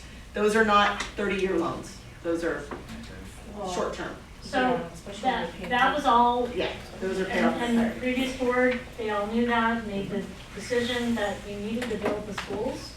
So we took out this temporary loan, and we designated those funds to be paid back as soon as we got it. If the state funds are late and we roll for another 5 years, are we committed to the 5 year, or is there term, penalties for early payment? We have structured it so there is no early prepayment penalty, and in fact, that's why I'm recommending we pay off 13 million this year. Because we have, even with this delay, we can still have a cushion based on the amount of money we've already received from the state. And I think we can comfortably pay off 13 million today, or this fiscal year, so that we can just I just wanna bite off whatever we can, responsibly pay off. So if you have to roll it, which I really don't think you're gonna have to, I think we're okay, you would pay A it lot from of the faith state in the reimbursement. state over here on this side of the table, so that's why you're. I don't normally, but because the big one, the $41 million reimbursement is, you're already almost to the top of the line of the list, I'm pretty confident in I'm it. working on that application right now with the state. They're already I moving. submitted this back in late 2018, they're now processing it, so I'm working with them. I hear the 13, when does the entire 53 get paid off? By, when we get all of the state money But in, what- we're give me expecting a- 24, 20, by 24, 24, 25. 24, 25. But we may prepay even some of it before then. We're gonna prepay as much as we can. I don't want the interest to go late if we don't have to. Okay. If, we're not just gonna wait till 24, 25 to repay it if we get the money And we're early. not gonna sit on the cash I got and not do Yeah, it. so if we end up rolling it over, are we gonna roll it over with a no P&I? Are we just We're gonna talk roll about it that. interest only? I think we will have to pay, this is gonna be a board conversation if we have to roll it over, and we'll talk to you about the structure options and the Yeah. cost. Okay. But if you're gonna do this again with no payments, you're gonna borrow more, and I wouldn't recommend that unless there's something else happening. So if that is the case, then it'll be a board conversation about how we would do it. We have 2 more years, and I really don't think we're gonna have to. It's one of the areas that the governor has not been looking at as far as the budget. As far as budget cuts, yeah. Reducing any budget cuts, or anybody has not been looking at the bond, the bond funds, facilities funds. They're looking at other programs in other areas, but not this. So we're relatively comfortable that we will start receiving those funds. And we'll have plenty of time. Once July hits, we know if something goes sideways, we will definitely be communicating with the authority, looking what our options are. It's not that far away. Yeah. So, yeah. The general obligation bonds, so the 2 bonds that we have, the annual debt payment is $2.9 million. And the payment source is property taxes. And so, that is what we had as of June 30th, 122 million. When those property taxes come in, we put that in that fund and we pay 2.9, that is principal and interest, okay? So we do have those funds coming in. And then our certificates of participation, that's another loan that we restructured multiple years ago at very good interest rates, Few different rates. a couple different interest rates compared to what the rates are right now. The annual debt payment is $1.9 million, and the payment source is a combination of we every year transfer $800,000 from our developer fee fund, you know, the funds we get in for developer fees, over to the Mellow Roos Fund, so that builds that fund balance up. And then we also collect CFD property taxes and put that into the fund balance. And so we're pulling funds out of the fund balance to pay the 1.9 every year, okay? Again, I just want to make sure none of the payments right now, as we have it structured, are going to be made from the general fund, okay? All right, so did I answer the question that you had, Christine, about, you got the costs, the savings, right? Yeah. And then, Jason, did you have questions I didn't answer? No, I think you got it. Okay, okay. Any other questions on any of that? The next slide is something Carrie's gonna help me out with. I'm on facilities and she's so we need to look at community outreach and education. One of the things is we need to tell our story of what our needs are. Like you say, we have all these things we're doing, we're not sharing it with the community to know what we're doing so they're aware that we are doing things, we're planning things, we need to make sure that they know what our needs are and what we've done. And so that is our best way to be able to work with the community to get what we need for our kids and our staff, okay? So, Carrie, do you want to take it away? Yes, so as part of kind of some of the communications that we've had with previous board members and then current as well, is I certainly heard loud and clear, and I think we can all agree that hope is not a strategy that we can engage in any longer as it relates to our very significant facility needs, both for just new growth as we move forward in preparing for the planned villages and other aspects that are coming into the city, but also just addressing the significant needs that we have at our current facilities. So Coppin, perfect example, First Street, Phoenix, Creekside Oaks, a lot of our schools that have been around for a very long time, or were developed as a short-term plan that have become kind of a long-term solution that we need to address in the long run. And so with some bonds not being successful in the past, and really trying to get a sense of where our community stands and really trying to educate them based off of information that we received through this past bond failure, unfortunately, is that we really feel strongly that we need to engage with folks that are better at doing this than we are, in terms of really helping to inform our community as well as educate our community. So really that biggest piece is educating them around what our facility needs are, you know, how are our facilities funded, and get a sense from our community about what they see as concerns related to the district, what they see as the needs of our district, and then being able to make some decisions moving forward about what we as a district need to engage in terms of dealing with our facilities. And so the contract that you have in front of you, it is just for you to kind of get an initial preview.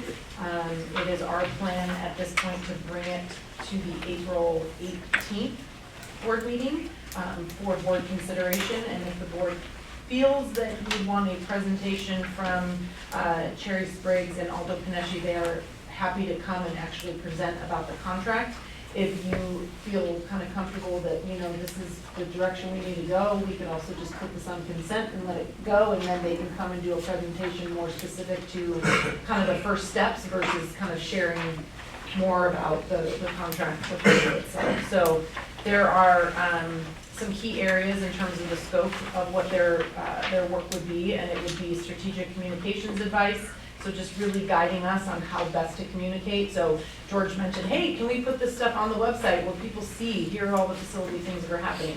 They will help us really identify where the market is, where are people going to be seeing it the most, and how do we be really strategic about our communication going out to the public. Research program management, so supporting us in doing research, and so whether it's surveying members of our community to get a sense of where the community stands. message development, so really helping us to tailor our message and be very clear about where maybe there's misinformation or maybe there's lack of information, and getting information out to our stakeholders. Stakeholder mapping and outreach, so really kind of having those individual conversations and really mapping who are the community leaders that need to be engaged in the conversations, including government officials and others. Content and asset creation, so helping us create our story. So whether it's video production or pictures or infographics, because it's going to be important for us to tell our story in terms of what our needs are, what have been our great successes, and how we can seek stakeholder feedback and input and support. And then community engagement and outreach, so they really would be really critical in supporting us in getting out into our community and tapping into those key stakeholders.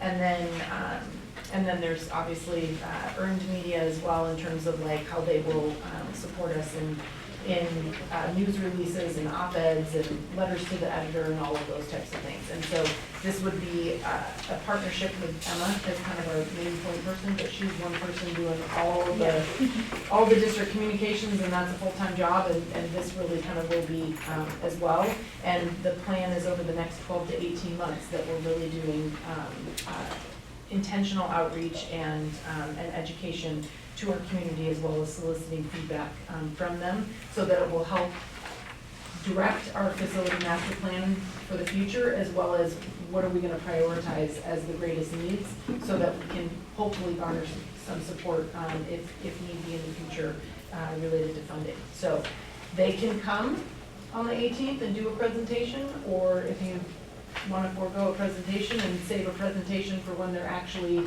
under contract with us, to talk through in more detail about the first steps in getting this work going, then we could put it on consent on the 18th. And so happy to. I know we had talked about this in the past, that would be a good idea. I don't have a problem putting it on consent. What is the vetting process for somebody coming in and just giving us a proposal without, or is there a competition, is there a request for proposals, or RFI, or how does that work? Yeah, and we could do a request for a proposal, and Kathy and I had some conversations about, what would potentially be the best approach. And one of the things that I think anyone who lives in Lincoln understands, lives or works in Lincoln, can understand that we are a very unique community, and to really know our community is probably one of the greatest assets that anybody that could be supporting us would have. And so when I talked with Kathy about some of this work and who's been successful in Placer County or surrounding areas, she talked specifically about Aldo Panesci, and who is one of so Panesci Consulting and then Meraki Public Affairs.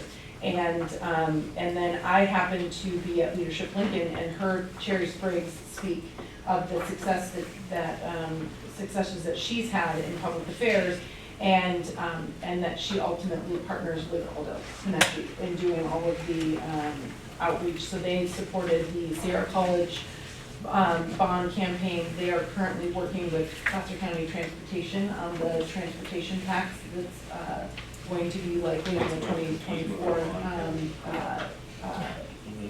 ballot. And I don't know if there's other. Yeah, so there are firms that do kind of bond education, and they're mostly out of Bay Area, Southern California, and they would do a proposal, and there would be similar content in the proposal. For a district this size, the going rate is more than was cited in this proposal. There's a little bit of a How much was cited in $7,500 a month, and usually your going rate is about $10,000 a month. It'd be 12 to 18 months. Yeah, and normally your going rate is $10,000 a month for a district of your size. So I call it the hometown discount. What I think provides them with a service that a general public outreach firm does not have are the specific individual connections that both Aldo and Cherry have in the Lincoln community. And you can't really put a price tag on those existing connections that other firms are simply not going to have. And so that's where you've got a specialized firm with existing relationships and ability to use those relationships to the benefit of the district that you're just not gonna get with the other firms. So you could go through a process, knowing the district and knowing the community, you probably would end up with them, just because of the local ties. And I think some of the board members also know Aldo. I don't know if you all know Cherry. Yeah, I know both, and I will speak specifically to Cherry because I've worked with her. She's been the chair of the Lincoln Area Chamber of Commerce. She was instrumental in getting Tom and Dreary to take that job. She's incredibly well connected. She's incredibly well reputation, and she's very effective at the work as well. She's been doing that work in the area. And I like to, because I see your point, like, you know, there should be a process and we should be seeing the best and brightest. But I think with situations like this, that hometown understanding and those people that will take her call is the best chance we have at seeing something like this. I would fully support this 100%. Yeah, well, and we've had conversations before, is Lincoln's very different. Even one side of Lincoln is different than the other side. So we need to know our audience. Correct. And I think, you know, based on what I've heard about her, she has knowledge of both sides and can really make an impact. And the other districts too, like the other cities as well. She's well connected in kind of our whole pocket of, you know, of the county. So, thank you for that information. That was good information, thank you. So my other concern is this throwing good money away right now based on our, the bank failures that are happening, our inflation? I mean, seriously and realistically, what are the chances that people are going to actually say, yeah, I'm going to take more money out of my pocket, gas, PG&E, groceries, and for another tax? And I'm seriously thinking there's a slim to none chance based on, I mean, just read the room, that any bond is gonna be successful. And so I'm leery about spending, you know, $125,000 for something that has maybe a 5% chance of passing, because we are not 2018 anymore. And based on Silicon Valley Bank failure, you've got one in New York, you've got the credit, I can't remember the credit bureau that was bought out today for $2 billion and for $7 billion. I mean, we have massive banks on the edge of failure right now, which is going to impact us worse probably than 2008. So seriously, we just look at that. Are we throwing good money away? That's my question. Let me just mention a couple things. I think that the district, it was apparent when we got the responses from the survey that we need to do a better job of telling our story of our district. Yeah, Not just how to sell a bond, but what is our district doing? We had a lot of misinformation that the people thought it was happening when actually wasn't happening. And so, you know, the bonds and the debt we have out and things like that, you know, building our schools. So not looking at the bond, I think that, and I've always said, I've been here forever, we need to do a good job of telling our story so that our community knows our schools, what we're doing at the schools. Now, that's sort of like, that is like creating the base of a true understanding of what our school district's about, what we're doing at our schools, what our needs are, and then approaching the community to explain why we need the funds. I agree And with that I 100%. understand that, and this is But- this is 2 years from now, maybe we go after 1, 2 years, but,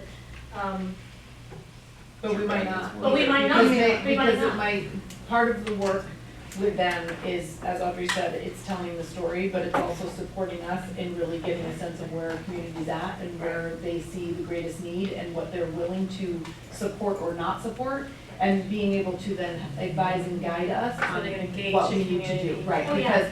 because us continuing to just blindly go out for a bond. Yeah. It's Yeah. different, I'm sitting on meetings with people at pretty high, salary levels that are having to have their heaters at 60 degrees in their house, and they're wearing jackets on virtual, it is impacting everybody, and I totally agree with, people who probably want to help, but if they can or cannot, I guess that's a question. So you're saying that this would gauge that for us, to see if we are either to say, not this time, we just wait for it to go. Yeah, because and this is not about bond, this is about educating our community, telling our story, and gauging where our community is at so that we can make better decisions in the future about how are we gonna address the issues? Because our needs are not gonna go away, right? And our growth likely is not gonna go away. It might slow with, what looks like is a upcoming recession aspects.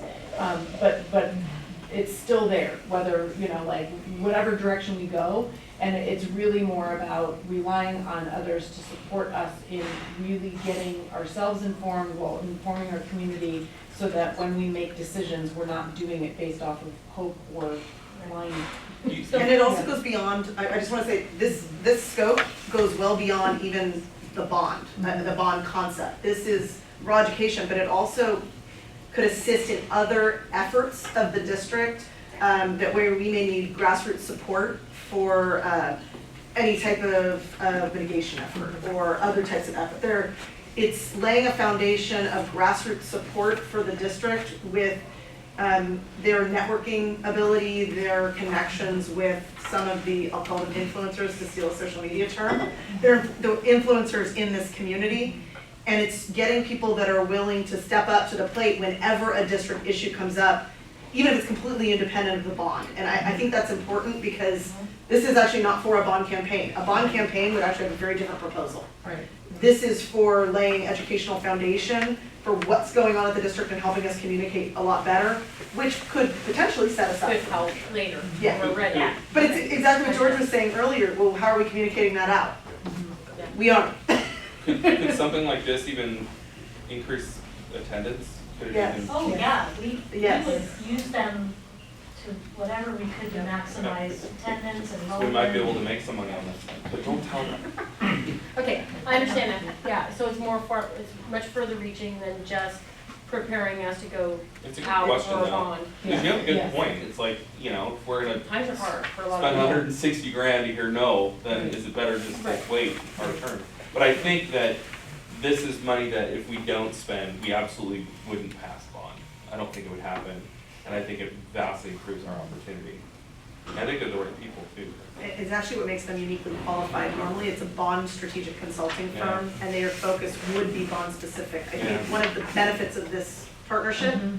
is that it's not bond focused, it's Mhm. district focused. And we did go out for an RFP, or we asked a group of bond houses or bond companies to come in, Bond when we brokers. went for our first one.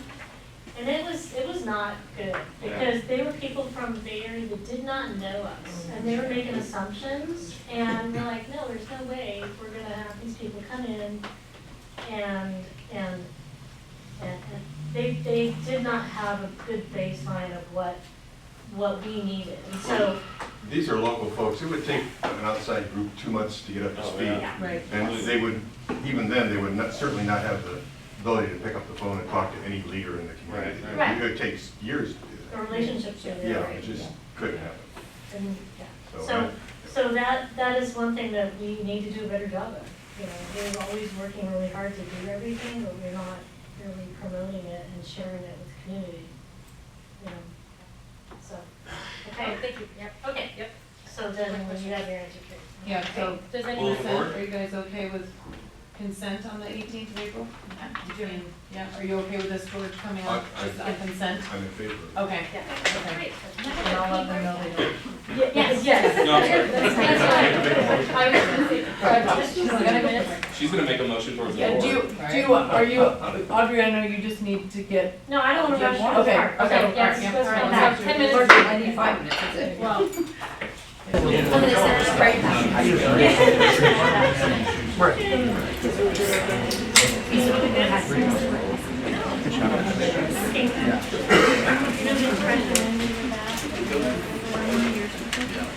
Okay. You ready? I have a couple slides left, but I didn't want to zoom through them because it's really important slides, okay? So this is a repeat of the previous slide, but I just wanted to go over the plan again, is the timeline of the projects, the available sources that we can use for those projects, and what we're gonna do to make sure that we have enough room for our students coming into our school. Again, we have 300 students showing up at Coverages High School this next school year. We have a waiting list, and we have Phoenix High School that we need to address, and we have JV field, PE fields that we need to also address in the future. So that is just these limited projects, okay? And this summer, we would be working on Coverages High School portable projects and the stadium restrooms and the athletic restrooms that we have a picture of. We would be using band funds to get us started. We don't need all of the 10.6, but that would get us through to start of the school year. We would have it ready to go for our kids at Coverages High School. We would work next school year to plan pre-construction planning for Phoenix High School to do in the next summer. And then also in the 24-25 school year, work on the Coverages High School PE fields, a concession and stadium, because we can do that during the summer, because it's in an area that we can work on it, I'm sorry, not during summer, work during the school year. We can do that work, we'll have not as much impact, so we can do it during the school year, okay? We would use a combination of, we would use band funds for the planning, for pre-construction planning. For the Phoenix High School project, we would use developer fees primarily. And then for this last project in the 24-month timeline for Coverages High School, we would continue to use some of the band funds. COP, $5 million from the fund balance. And I know I have the number written down of how much is in there right now. 23 million. 23 million, so we'd only take 5 million out, okay? And then that would be a combination then once the state reimbursement funds come in, after we pay off the debt fully, we'd have 7.4. So that adds up to $26 million. It's about, the cost of all of these is about 25 million. The available funds is 26 million. Again, escalation, we're probably gonna go up about $1 million, so we'll need the full 26 million by the time we get to this last project. So that's why there's more funds available than costs right now, okay? So that is the recommended project timeline and the use of the funds. We will start in April, bringing contracts to the board for the Coverages High School summer project. This last slide is really important, is that I would like to know how you're feeling about this, any direction that you feel is any different than the recommended plan, any questions, because we want to be able to start moving forward, and we plan to start moving forward in April with contracts for this first project. We want to make sure that you have enough information to make a decision that you're comfortable with of how we want to fund these. So, No, I'm just thinking before I answer my okay. I was looking through you. Does anyone have questions? So I guess what I'm asking is that we want to make sure that when we come to the board, Yeah. that you're favorable towards these projects. That's, Yep. I'm not asking for approval, but I want to make sure that you're good with all of this. We are asking for approval. Yeah, we are. But not this evening. Not this We're evening, acting on but it. we'll be asking for approval, Yes. I yes. actually have a question, and Yes. it's kind of in depth. It's kind of it's gonna be a long answer. All right. Okay. What big projects will we not get to at the other schools if we approve this? Besides the obvious rebuilding carbon. Carbon, see carbon in the mud. Well, it's different money. I'm just saying, yeah, I know, but I'm just saying, in general, what is not, big stuff is not, because I remember part of it from last year, but, So what's in the master plan that we're not gonna be able to do now? Yeah, and then well, just With the- identify the with ones the- that we could have used this money for. This is growth tide money, so. So, yeah, I mean, if you're specifically asking about like the high school? No. Okay, okay, What so, else I don't know. What else can we use this money for? well, What else could we use this money for, basically? that we can That use we're not. developer fees and CFD fees, CFD funds need to be spent on growth In the CFD project. in the CFD projects. Developer fees can also be, the regular developer fees are used for growth. We have one school that is growing, but it's not a CFD school, and that is Phoenix High School. We can't do everything that's on the master plan for Phoenix High School, but we can do some of it. I think that project on the master plan was about, the bond, it was $5 So we're million. looking at $5 million project, and that didn't work, getting into this. There might be another way to ask the question. Yeah. We see what is on the list. What's on your next list, which may answer your question? What, if you That we don't have prioritize enough these, money what's for. next? Well, They're all high. the reality is the master plan. I mean, the master plan, so Coppin is number one. If we go back to the top priorities of the Yeah. master plan committee, Yeah, I remember those. Coppin was number Five. one, but we can't use this money for the Coppin because it's not a growth project per se. If we expanded it to a K-8, there's a component of it that would be growth related, but in order to achieve that, we have to do everything else. You can't just pull out a little expansion on Coppin. And So It's not, it wouldn't be, So you can't use it this would money for not, it would not Coppin. be a growth project, even though all those houses are going in around there? You do not have, you don't show the need for new capacity. Okay. But that would be a developer fee, 'cause it's not a CFD school. And that project on the bond was 77 million, Yeah, I remember 77 that. million. Yeah, So, right, that's what I said, except for the obvious was property. What about the Yeah, other so the ones? next project on the next priority was Coast, Creekside, excuse me, Creekside Oaks. And it was the reconfiguration of the site and the addition of the multi-purpose room. Right. And again, not in a CFD, so you're basically not looking at any of the CFD money, you're looking at developer fees. And we have to tie it to a growth project. And reconfiguration of a school site is only a growth project if you're adding portables.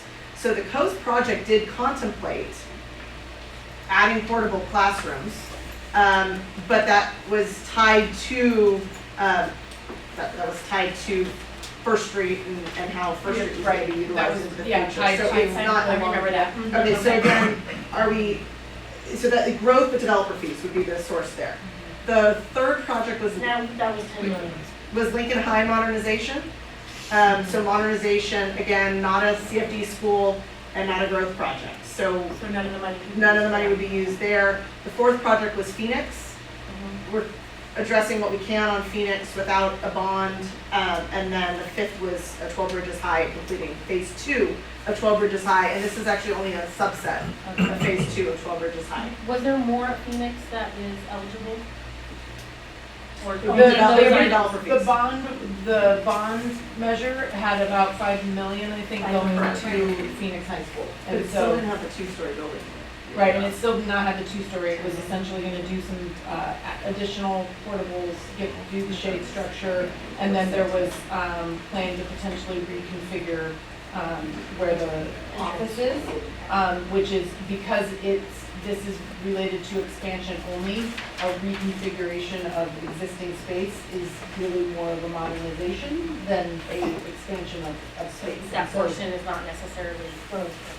Correct. But the way we would get rid of, away with that is to pop that out and get rid of the daycare? Would that be considered, or is that Unless you, district land? unless you drop the class. We could, right, we could, there could, absolutely can be just some discussion about moving, because if we move the daycare off of there to make space to expand and add additional portable space there, yes, right? Like, because it could create, but if we're essentially just shifting the admin building from one spot to another, in theory, there still could be some expansion because of the existing admin building could be then turned into classroom space, right? Because you free up, so there is, but right now the plan is, and we're still in conversation with the Head Start at Phoenix about making a plan to move them because we know that Phoenix, even if nothing else, could utilize that existing portable that's there. without us having to potentially do much other than find a soft landing spot for Head Start, so that they can still serve our community. So we're in conversations with them, kind of in conjunction with this, but this particular $3 million would be allowing us to do the portable expansion and replace the 3 existing that we have to, which we can justify as part of expansion as well. And then the shade structure and the kitchen, the kind of the outdoor kitchen area. To give them expansion We're making space. the argument that we need to add food services space to accommodate the existing population. Also, we're looking at, you know, with the Head Start program, we need to, we're looking at different options of moving the portable, which is existing to another location, which we would then have to incur the cost of dropping it and making them more on what they have there. And also we have a portable out of Sheridan that we could move over to Phoenix to use, so it might, we're just looking at all the costs involved of what would it be cheaper to move that portable that's there already and has everything, or is it cheap and then move the other portable in? So if Or we find either- out so- after these studies and all this money's been committed, would there be, and I don't know that this answer at all, would there be available and could money from maybe the general fund be used for something like that if there's, and if there's we were- additional funding available at the. Well, we would never want to use general funds for facilities funds, but, if that move creates growth, like we create more classrooms on the campus, wherever they are, by doing that move, we could use developer fees. Oh, okay, Yeah, additional we ones. have Additional- additional, we Rather just, than we just don't 3 have, million. Oh, okay, no. but the only reason that we didn't include it on here is because we really don't have the total cost. We could estimate it, but we really haven't come up with, the best plan. Yeah, we're gonna Yeah. have to. There's gonna be more negotiation and legwork, because we have to do something with that the existing facility, the preschool. Oh, okay. We need to make sure You that can't just we'll move move that. The short answer is yes, there could be money available if you went through all this investigation and found out it was good use of money, it could. We need time to be able to Okay. come up with a good plan. You know, I'll be okay with this as long as if we do have extra money, that's the school it goes to. And I don't know how that works. That being Coppin, or that being? No, Phoenix? Phoenix. Okay. Right now, there's 2 schools that are growing, Phoenix and Culver High School. That's, So that's what that I would was be my thinking. priority, is if we have money left over, we have higher developer fees that we didn't anticipate, and we narrowed down the money, then that money be spent at Phoenix. And then I'm okay with everything else. That's the intention, is to continue to work on that and try and get the best plan at the best cost. I'm just wondering how much, is it buying you sandwiches? Just trying to see. No, I've been there sometimes. I mean, literally, I had to walk on a board to get up into one of the schools. That's not, in the classroom, that's not The okay. sandwich thing was Well, just a joke. You mean the amount? You know, and Shelby is such a great example of the Yes. students that come out of that school. And when she sits here, you really want to help her and help her school because the things she reports, they make you stand up and take notice. Yeah, and it's, the school is very unique, and it's like a postage stamp of the space out there, so I know. it's trying to manipulate all of the things to get whatever we can in at the best cost. So, again, this is the immediate need, is finding places for kids and shade and a eating area that's permanent. And then we're working on this other spot to create more space for the campus. That involves moving an existing program and making them whole on everything they currently have. They need everything else there somewhere on our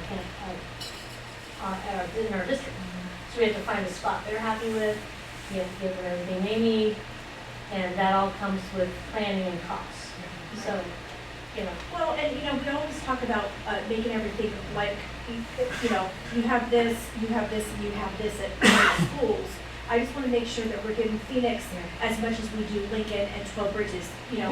If it's a comprehensive high school, if they have a place to have lunch, they don't have a gym. Their basketball plays, somewhere else, or basketball plays somewhere else. I just want to make sure that, we had allow money, if there's anything left over out of that money that we have, it goes to make Phoenix a like school, like everybody else. Because those kids at that school are amazing with everything that they're going through. I mean, you see all kinds of kids in there. They have all different challenges, and they're all different. I just want to make sure that we give them a place that they're proud to go to. And right now, I mean, Chuck makes it nice, and it's beautiful, and you see everybody. But I went in there, and I was like, holy moly. I just could not believe, and the kids were great. And it was like, the kids were great, and they were thinking they were so lucky to be there. But, you know, with everything that they're dealing with, and I think we just need to give them extra that they have now, which is not even comparable with what our other kids have. That's just my, I think that Chuck and his team have shown our community and our district that in spite of facilities, you can have an incredible program that people are proud of. Doesn't mean that they don't deserve the facility to still, offset some of the stuff that they have to do to make it. It's definitely something that's a priority. Yeah. So I can tell you honestly, there's nothing else on my list that we haven't been working on. And so when we talked about this board meeting, like, well, I don't have any figures right now, and I don't have anything that is tangible that I can talk about this, removing this, Head Start. I haven't even talked to them about where they want to move. I just know they'd be willing to move. So I wasn't comfortable putting that in the mix. But it's definitely the next steps. We are working on it, and we're going to continue to work on it, and that's the priority. And we can use developer fees for that project. Okay, so I guess I'll just So I'm hearing that they're all positive towards the Yes. plan. Okay, great. Marching orders. Thank you. That was very good and comprehensive. I know that we had each individual meetings with you, but I think this was a good opportunity to ask questions and then for other people to hear about the answers. And that had. So we appreciate your time on this. Perfect, thank You you. know it was extra time, but I No, think it's it fine. was well Had a spent. great presentation. You did have a Gone great around it, right? presentation. And I did hear you ask for more complicated math questions, so you can Yeah, work I on want to that. have, I'll make Yes, some please. detailed algebra. Yeah. Okay, great, thank you. All right. Next item, 3.3 governance team development, and we have one speaker, Bryce.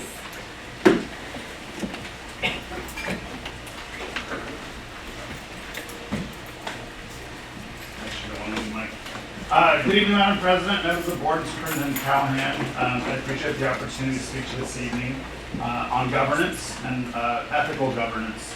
The U.S. Supreme Court in Pakenham versus North Carolina described social media platforms as the modern public square. Noting that these platforms afford users the opportunity to petition their elected representatives and otherwise engage with them in a direct manner. On September 11th, board member Marjorie Prophet posted an update on her official Western Placer Facebook page. The post discussed the board member or the board meeting from March 10th and justification of her positions. As an educator myself, husband of an employee here in the district, and a father of 4 children in the district, I advocated for my family's beliefs in the post. Ms. Prophet elected to respond and engage in a dialogue, which she described herself as a civil debate. However, later that afternoon, she turned off the ability to apply to comments, restricting my access. My comments were not derogatory in any way, but did speak against her position. Her censorship made it impossible for me and the entire Western Placer community to engage in public discourse. This clearly violated my First Amendment rights and Board Policy 9012, which states the board member shall not block access to a member of the public based on the viewpoint expressed by the individual. If a member of the community elected to, or myself, pursue due process against the district, Ms. Prophet has jeopardized the legal standing of the district, as several district courts have ruled in favor of the plaintiffs when public officials have restricted or blocked individuals exercising their free rights. While it would be easy to dismiss as a simple mistake of a naive board member, Board Policy 9230 details that all board members receive orientation on this. Additionally, the board members received orientation on the Western Placer Governance Handbook on January 21st, which states that board members understand that when a board member has a social media page discussing immediate matters concerning district business and invites the public to comment, they are creating a constitutionally protected free speech forum from which they cannot necessarily block or remove comments or posts told that they disagree. Mrs. Prophet was well aware of her responsibilities and chose not to follow them. These facts have been emailed to you and the superintendent. If the censorship from Ms. Prophet is what we should expect from her leadership, Western Placer does not need it. She should immediately write a written statement admitting intentionally violating board policy, limiting free speech, apologize to the public for putting the district in legal jeopardy, and resign effective immediately. If she's unwilling to do all three, the board should make a motion to censor her for violating board policy. If other members of the board do nothing, then Ms. Prophet's deliberate actions have no consequences. We teach our children that the actions have consequences. The board should demonstrate that. Thank you, Bryce.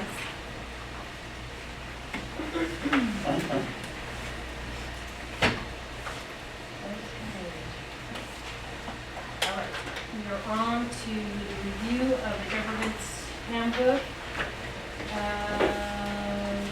Carrie, All right, so Michelle Cannon, our attorney from Lozano Smith, is here as we kind of go through the governance handbook, and then we have Dan Hackison and am I pronouncing? Hawkinson? Yeah, so you were close. Okay. Hawkinson, yes. Hawkinson. And then Pete Constant, who is the board president for Roseville Joint Union High School District. And we asked them to come this evening, and I'll let them go first because they've been very patient before we get into the governance handbook. Dan and a partner in another consulting firm, James, have been in contact with us through John Becker, the superintendent in Roseville Joint, and then Pete kind of joined some conversations that Jason and I had last week, and April was supposed to come, and there was a mix-up schedule-wise. And then prior to the change in guard, so to speak, with the board in December, Damian Armitage, our previous board president, and Jason as vice president had some conversations about the possibility of engaging with Dan and James in some leadership development. It was a somewhat of a hefty price tag, but we, and at that time, we had kind of decided not to go in that direction. And then with kind of the transition of board and kind of the desired commitment for the board to engage in leadership development and ongoing, then we re-engaged and then had an opportunity to talk with John Becker, specifically from Roseville Joint as superintendent, and kind of the impact that the work that Dan and James have done with Roseville Joint on just the leadership team, you know, cabinet, and then working with the board, and then Pete joined the conversation last week and kind of shared, you know, from his perspective as a board member, the impact that it's had on him and kind of the workings of the board, specifically with cabinet, but they've also done some work to work with other district leaders and principals, and that's not the scope that we would be potentially considering at this point, but wanted to give them an opportunity to kind of speak maybe for 10 minutes or so and kind of share the work that Dan and James do, and then for people to kind of share the experience, and then the board to ask some questions and maybe give some direction. So my hope would be that we'd be able to bring a contract forward at a future meeting to invest in your leadership development with board members, as well as kind of our workings together, you as the governance body, and then our cabinet as kind of the management of the districts. And so I'll turn it over to Dan. And Thank you. Yeah. Thank you, Carrie. And Western if you feel the need to stand or whatever, like by all means, like get up I'm and around. happy to stand if it helps you as board members, but if not, then that's okay. Would you, any of you like that I stand? Would that be helpful? Okay. Okay, I'm comfortable like this. So happy to be with you, and yeah, Carrie, thank you for that introduction. As she said, as Carrie had said, we had some interactions, I think just over a year ago, and then was glad to be re-engaging those here as well.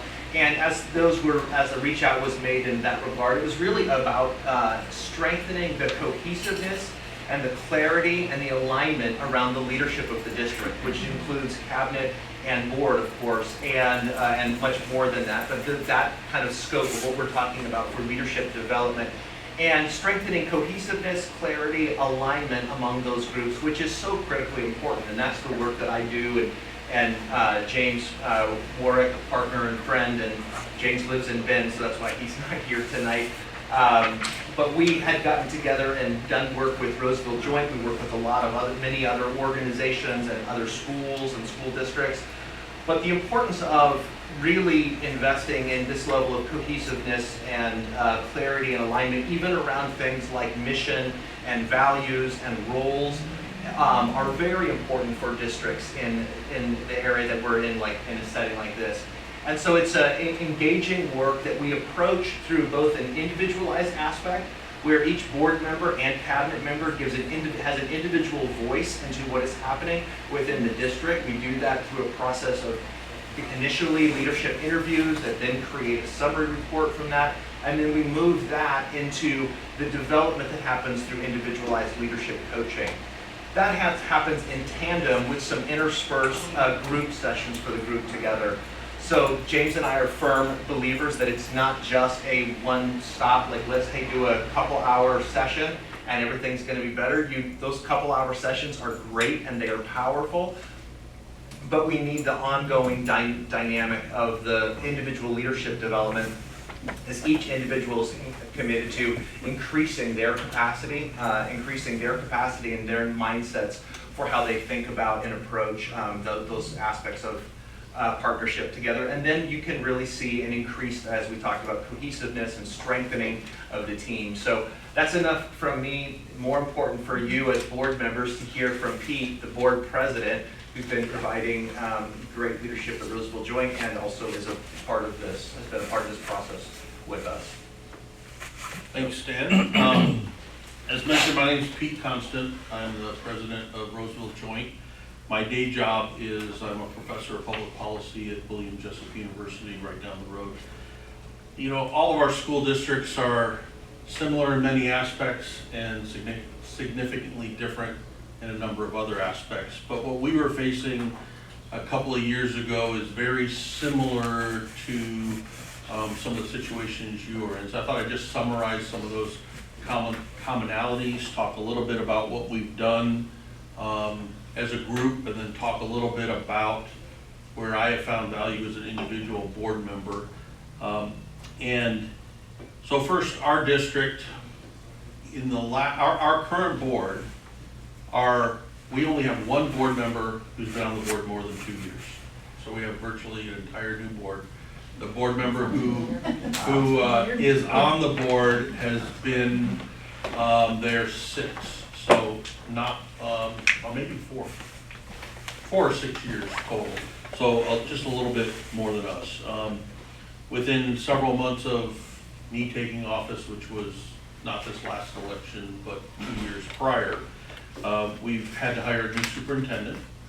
Along with that superintendent came several new cabinet members and administrators in our office, in our administrative office. We have 6 high schools, and currently 5 of our high schools have new principals. Our longest serving principal in our district, in our comprehensive schools, has been there just about 4 years. So we have a lot of new leadership from the top all the way down to the sites. So having a structured manner to bring us together has been very helpful. The first project we did together after those sort of introductory leadership interviews was getting us together to really talk about what we wanted from the district. You know, we all run campaigns and we all go out there because we have something new to offer. People support us because they believe in what we're saying. But then there comes this time you have to change that role from campaigning to governing. And governing, you know, on a campaign, you're a campaign of 1, and then you get to a board and you're 1 of 5. And sometimes that can lead to some issues. I know it did on our board. We had quite a bit of I guess unrest would be the easiest way, or maybe Storming, right? non-positive discord amongst our board. But the first thing we did as a result of us getting together is set a board expectation of what we envision for our district, not a vision statement. The vision and mission of the school district has been set with community values and community input. But what did we as a board really expect? That was an opportunity for us to sort of reconcile us as campaigners, us as community members, us as parents of students in the district. What did we really want to see from our board? From our district, from the board perspective. And that, I think, is probably one of the best things that we have done as a group, because it's something now that we can refer to when we're sort of saying what we want our cabinet and our superintendent to do, what we'd like to see at the meetings. But I think what's even more important is from the cabinet down to the site administration, down to the individual teachers and other staff at our district, they know what we're expecting. And it's not groundbreaking. I mean, we have statements like we want to be the employer of choice. Quite frankly, when someone wants to become a teacher, no offense, we don't want them to come work here, we want them to come work for us. But when you have stated publicly that you want to be an employer of choice, that sets a mindset when you go into negotiations. That sets a mindset when you're going out to hire teachers, when you're recruiting. So we really wanted to have that cohesive mindset. So I found that to be very valuable. The other thing it did, and there was a lot of storming around this in our little meetings, our group get-togethers, is coming up with common language so that when we're talking to each other, we're all speaking the same language, and that is critically important.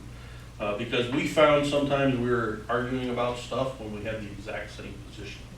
We were just using different terminology. So I think that has helped us as a group, and quite frankly, I think it has really helped us understand our cabinet, because there are a lot of times our cabinet was saying stuff that we were misinterpreting. And I think there was stuff that we were saying that our cabinet was misinterpreting. So for us, I think it helped provide clarity. Now for us individually, as I said, we have an inexperienced board.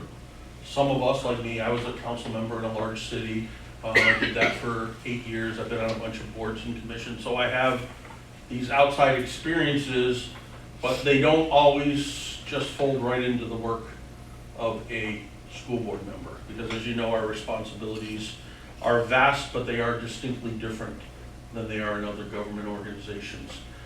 So working through our individual leadership coaching meetings, we talk on the phone on a regular basis. I personally, as I mentioned, I've been elected, I've served on boards, but I've also worked in government for 29 years prior to becoming a professor. And for God's sakes, I teach public policy, public administration, governance, the things that we're actually doing as a board. But there's still that gap in how do you get it done and be effective. And so personally for me, it was very, very beneficial and productive for me to be able to have someone that I could talk some of the issues through with.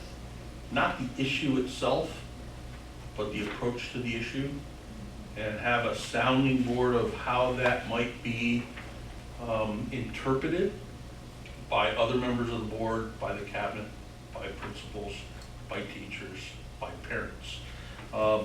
And that's something, as you know, you can't really do with the superintendent, no offense, but they have so many other things to do.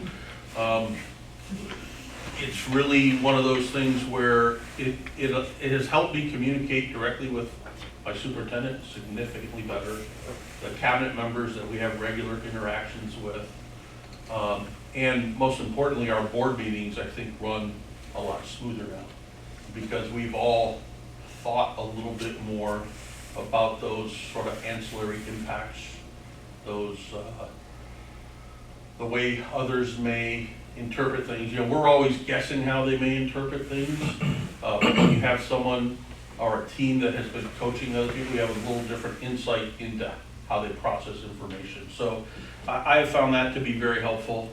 As you know, the last couple of years, there has been no shortage of crises in education, from what we dealt with in COVID and opening and, you know, the vaccine talks and all those other things, all the way to the Project Veritas video that came out yesterday. We have all of these things that are happening, and I personally have found it very rewarding to be able to have someone where literally I can send a text message and say, hey, this just came up, this is what I'm thinking about doing, and get some feedback. And I just wanted to be here to share with you that, because I do think our board is running significantly better than it was a year ago, 18 months ago, 2 years ago. I will caution you though, and this is the professor talking now, doing leadership development without a clear focus on governance is not going to provide very good results. Because leadership is one of those individual aspects, you know, developing you as a board member, developing the board as a board, but it's really important to,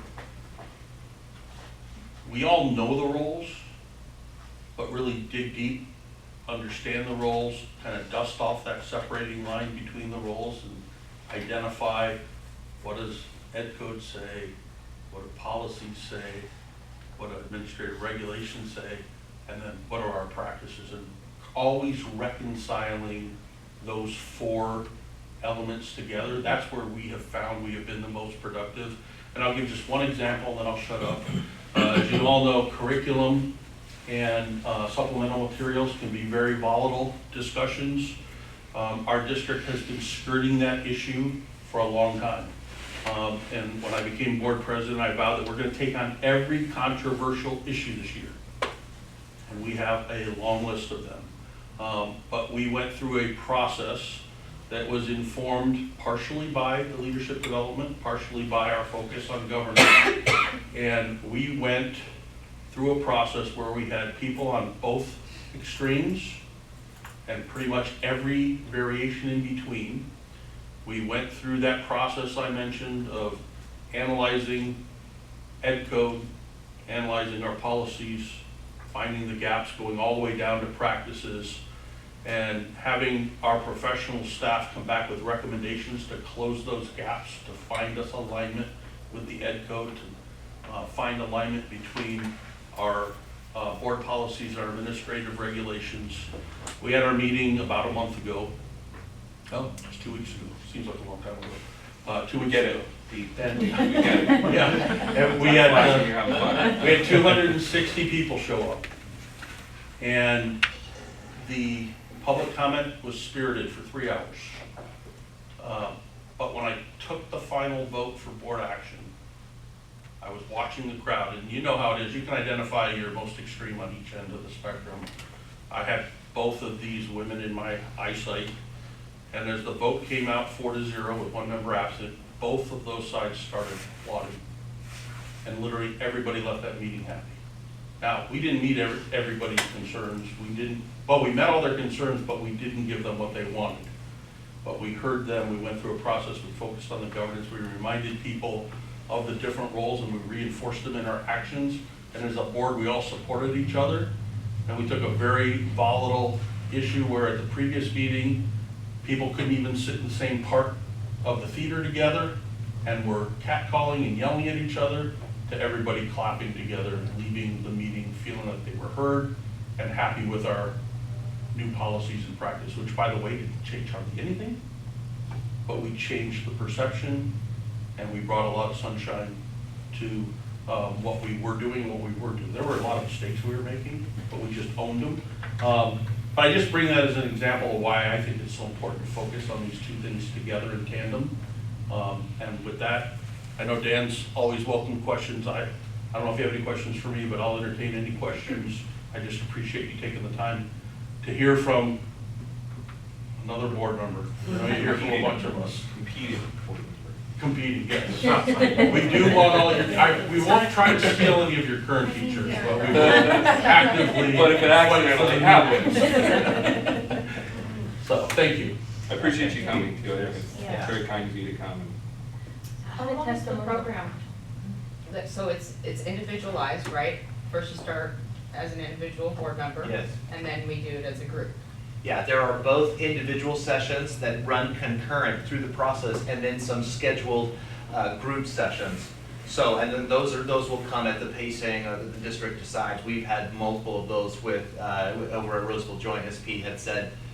Some initial ones, kind of doing some of that foundational work. What are our real objectives? What are the things that we can align together around as a board for how we want to, as Pete said, what we envision, not a vision statement per se, but what we envision for the district, and that was very important foundational work. So yes, I don't need to go on long. Your short answer to your question is yes, there's an individual component that's happening, and then periodic group components that would include board and cabinet as well, because we find that that's really important for building the kind of communication and cohesiveness and sustainability for this kind of alignment moving forward. So it's an ongoing program that we continue through for Yeah. an extended period of time. Yeah, I think, I don't know, I don't recall exactly what we've talked about, maybe something kind of running through the remainder maybe of this year period, something like that, but that can be segmented. What's happened at Roseville Joint, and it sounds like I'm tooting my own horn and I say this, but that's really not my intent. We started with Roseville Joint in September of 2021. And we thought we maybe would be done in December. And it doesn't always, but then the leadership of the school district said, hey, we want to continue some of this. And so then it's been kind of at their pacing to say what they want to continue. Sometimes we'll work with an organization and after 3 months, they say, okay, I think we're good.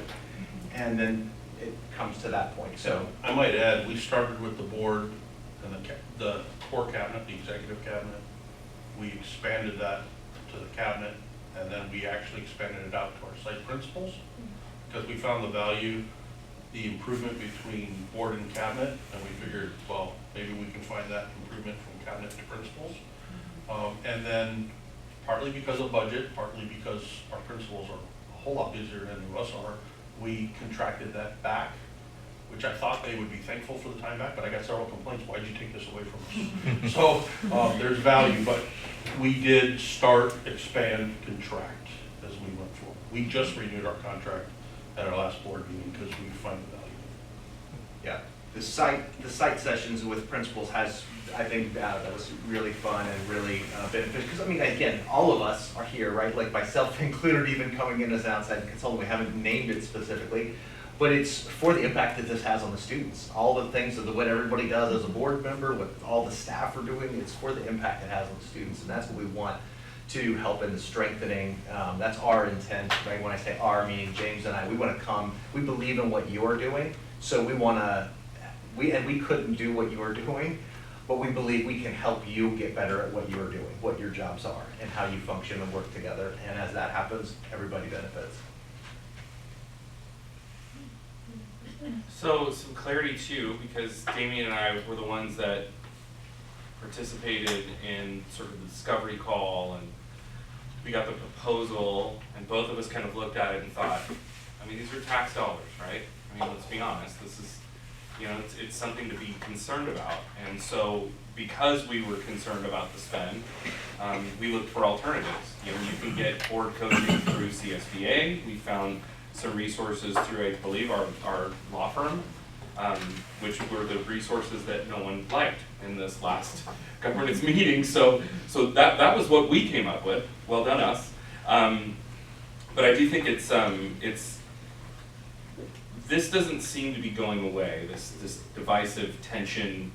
I see it as very calculated because, like, some of you will get emails that I don't get, and that doesn't seem to me that it's just public sort of presenting concerns. There is a process going on. There is a group or many groups of folks that are looking for a very specific response.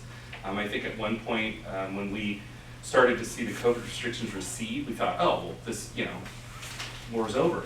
You know, how popping bottles, right? I don't think this is that, and I don't know that this is ever going to be that again. I think for us to sit back and hope that things will quiet is really deciding not to decide, and I don't see any reason that this is not now going to become where people can bring whatever concerns they have about their government to a meeting that's driving distance and not far from, you know, a burger joint on the way home. I mean, it's kind of a light lift to come in and just sort of vent your concerns. Now, we're all sitting here without the ability to conversate, just as like, what was that about? We just have to meet in the general square and all be really thoughtful about the many agendas that are pointed at us. I don't think that this has ever been more relevant than it is now. And to be frank, I spent time with Pete, and you know, I thought this guy's likely a very fiscally conservative guy, and I shouldn't snap the judgment, but is it a fair, you know, probably. I'm the cheapest guy on my board. So I didn't want to say it like that, but I get the color. And I thought if somebody with your experience, background, he's underplaying the many roles he served, by the way, and still sees the kind of value in this sort of spend. That kind of changed the direction for me, because I thought now it's, are we, you know, penny wise, what is it, a penny wise? Yeah, I mean, that's my biggest concern, because the number's not small. It hasn't gotten much smaller since the first time I joked on it, if I'm honest. How much is it? I'm sorry. Did I miss I don't know if we have the Can contract. I add something real quick? Please. Because I was very negative on spending the money originally. I'm negative on spending all money. So I had it right. But I really had to think about it and reconcile it with myself. And to be honest, my thought process was, I'm telling people that I believe in education, and I ran for school district because I believe so much in education. We make our teachers go through special training. They have to get their credentials. We provide them professional development days each year. We push our cabinet to continually learn and develop. And then what do? We go down and have fun at a CSBA convention, don't always go to all the meetings. And so I really told myself, if we really believe in education, we should show the community that we believe in enough to educate ourselves and make ourselves the most effective board members. And I can tell you, I expected to get significant pushback. We have a very conservative community that is active and vocal in my district. We have never had one person mention our expenditure. Hopefully it's because they see us getting better. But I think it's important to really think about, we are an educational institution. It shouldn't stop or start right below us.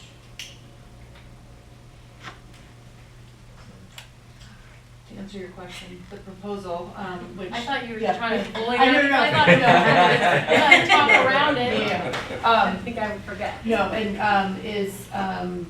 and I have the proposal that if the board's will is for us to bring it forward for consideration, it is $2,000 a month per participant, which would be, including cabinet, it would be 9 of us. Did I hear 18,000? A month. About how much a month? How much a month? I told It'd you. be Yeah, that's 18,000. a lot. 18,000 a month. For anywhere from 3 to 12 months. Or longer, Ish. or Or chooses, or, I gotta do that myself.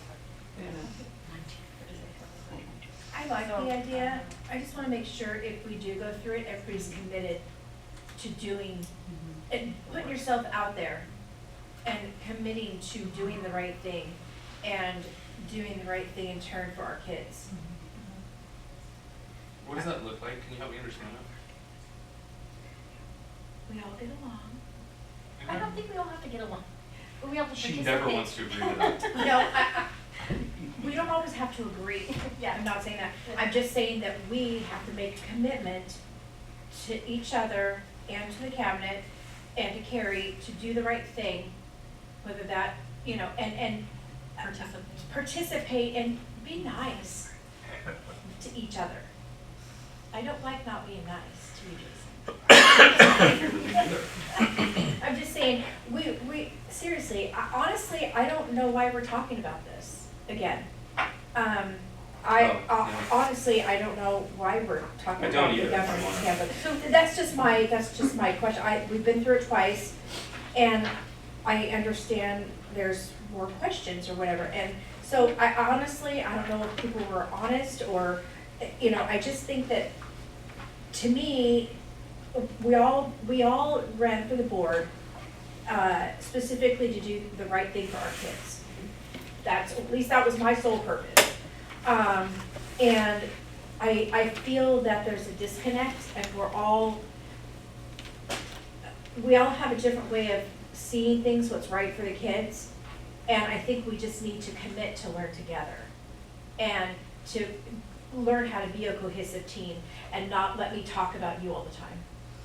I would love that. So can I just kind of jump in there, because I have a thought that kind of goes with yours, and I was thinking about this, Pete, while you were talking, or maybe Dan or both, is that if we decide to do that, I think any more work on this is premature.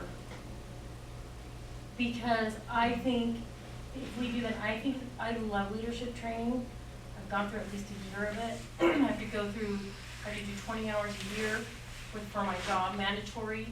And I think once we go through this training, our thinking about this Couldn't agree more. very likely Couldn't agree more. is going to change. And so I know we're supposed to go through this tonight, but if we decide to do this, just my thought, my only is that it would be futile to go through this again right now. That's my thought. And that went with your thought. Yes, agreed. Yeah. I would definitely like the leadership. I actually want to attend one of your board meetings now. Yeah. Just to Thursday. see how,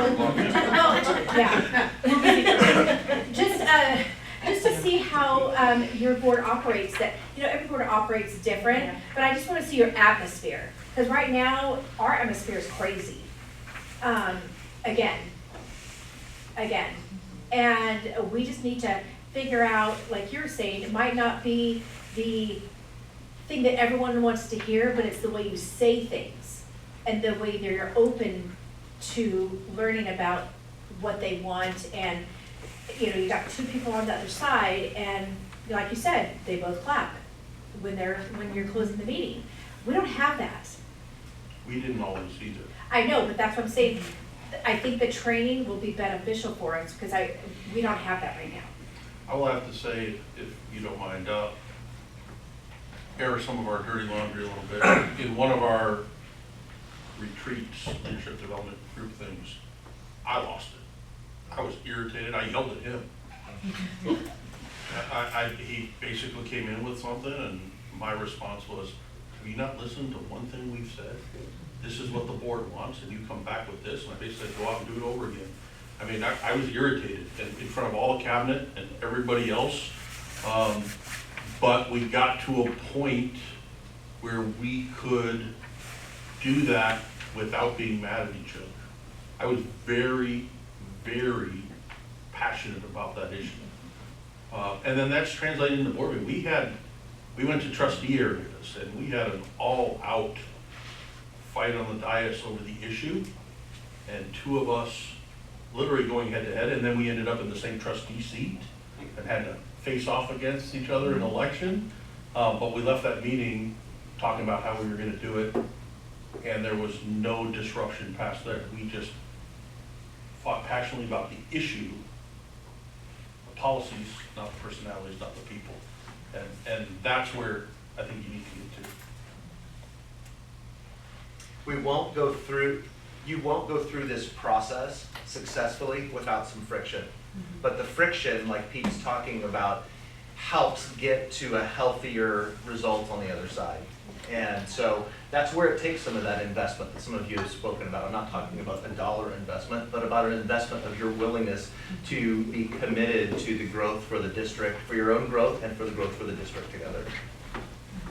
It is hard work. So question, Pete, does your board have a hard time with the Brown Act zero conversation? How do you guys handle that? It seems to me that we have a problem. I'm just not gonna answer my phone anymore. That's one of the. Because I don't wanna violate again. So that's one of the reasons I said leadership development without governance training alongside it is kind of useless.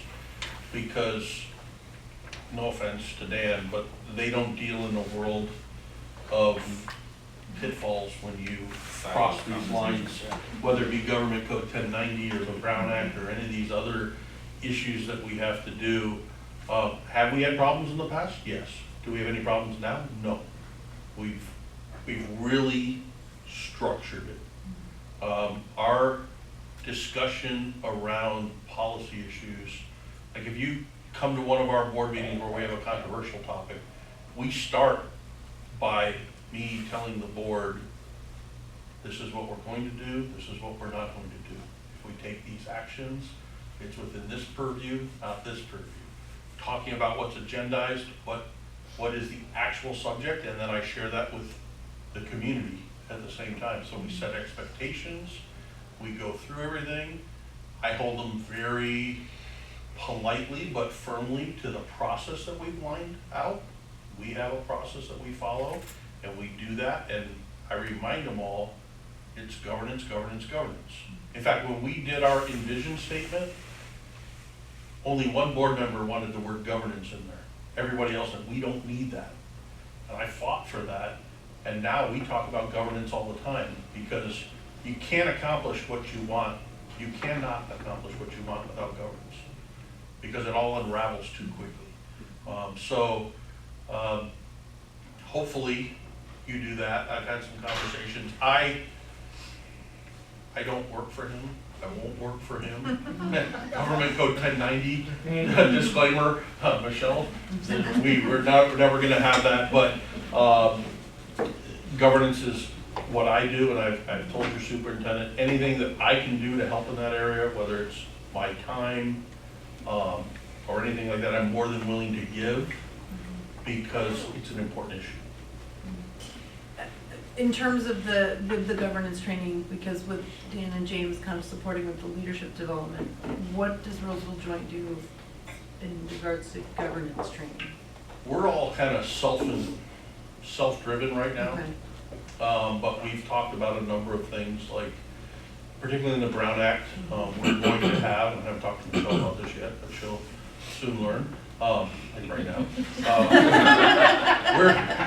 If you haven't figured it out, she's our attorney as well. Yes. We're going to do our Brown Act training in a public meeting with the public. Part of a, not a special meeting, and not anything like that, but in a meeting. We're not just gonna do the CSBA one, we're gonna do a training with our community, with our cabinet, with our principals in the room. So when we say we can or can't do this, they understand why. We have a few other trainings that we're gonna do in the same fashion. We are planning to demonstrate everything we plan to do. So to pile on, so I asked Pete for coffee because this gig has become unwieldy. It's absolutely taken over portions of my life that I never thought I was gonna have to carve away so that I could serve. And if I'm honest, the stuff I wanna do in our school district, I don't need to do from here. I mean, the times that I feel the most fed, the most valuable is when I'm out there. When I'm talking to staff, when I'm talking to principals, when I'm talking to students, that's where I actually feel like I'm gonna make a difference. So I asked him to meet me for coffee out of self-preservation, and he talked a lot about governance, and I was just like, well, yeah, I mean, obviously. And then as I was driving home, I was just like, I don't do that. I feel like I end up in these conversations on the dais that are really reactive to some sort of maybe community concern or emotional flare-up or something. And this curriculum thing that came up with this book got me into our policy manual, and I've never felt more comfortable being in this role, having just had some understanding of like, okay, because I actually thought we were all elected to just go there and figure it out. That's not the thing. There is so much information as to how and what and how and why that I finally have felt some level of comfort, because I can function within the governance of ed code, board policy, and ARs. Like that's all we should be doing, and I feel like we are stepping over the line and in their way more than any of us can possibly imagine. And I think you push it an inch here and it moves 10 feet on the end, and it's a problem, and I would love to see us get control over. We can all still have the things we want to see different. I don't think there's anything wrong with that. We can all be a champion of some part of this thing, but the only way that we can be effective is to start at the top. And the fact that now we've become this like switchboard for, 20 or so angry parents that just jump right to the top of the line, I don't think that allows our district to deploy any of its systems. And I think that we're doing them a massive disservice by stepping in front of the processes that they would use to otherwise make sure that it works for everyone. And I just have noticed that myself. Like the more we seem to engage in these conversations and not bring it back to just governance, the more we get those conversations thrown back in our face. I don't think that slows down unless we do something different. Well, agreed, and not only that, but I think it causes Carrie and her cabinet to deal with a whole bunch of other stuff that Correct. They should be focusing on our kids and what they do every day. Instead, you've got, all these emails going up where Carrie can't answer them all, her cabinet can't answer all. There's all this stuff going on that, excuse me, that they're not able actually to do their job. That's just mine, because I know I get blown up all the time. And after our Yeah, I last think- meeting, I spent 10 hours on the phone with Mhm. people and my friends, and what the heck's going on there? Yeah, I feel like what I'm hearing everyone say is that we need a balance. Like we're unbalanced right now. Yes. Between what we're doing, what Carrie and company are doing, policy, governance, and that we need someone to come in And this and help us expectation to- of timeliness, like, I want this on the next agenda, it's like, hold on a second, like, this is a government organization. How many other government organizations you see, like, just moving and shaking and pivoting, and like, that's not really, we're supposed to be the steadiness of this thing, so I agree, I don't see a lot of Yeah, but I balance. do think it's a process of, we're all, like, we're all new, we're all, Agreed. what, 2 years Mhm. in 2 years, we're babies.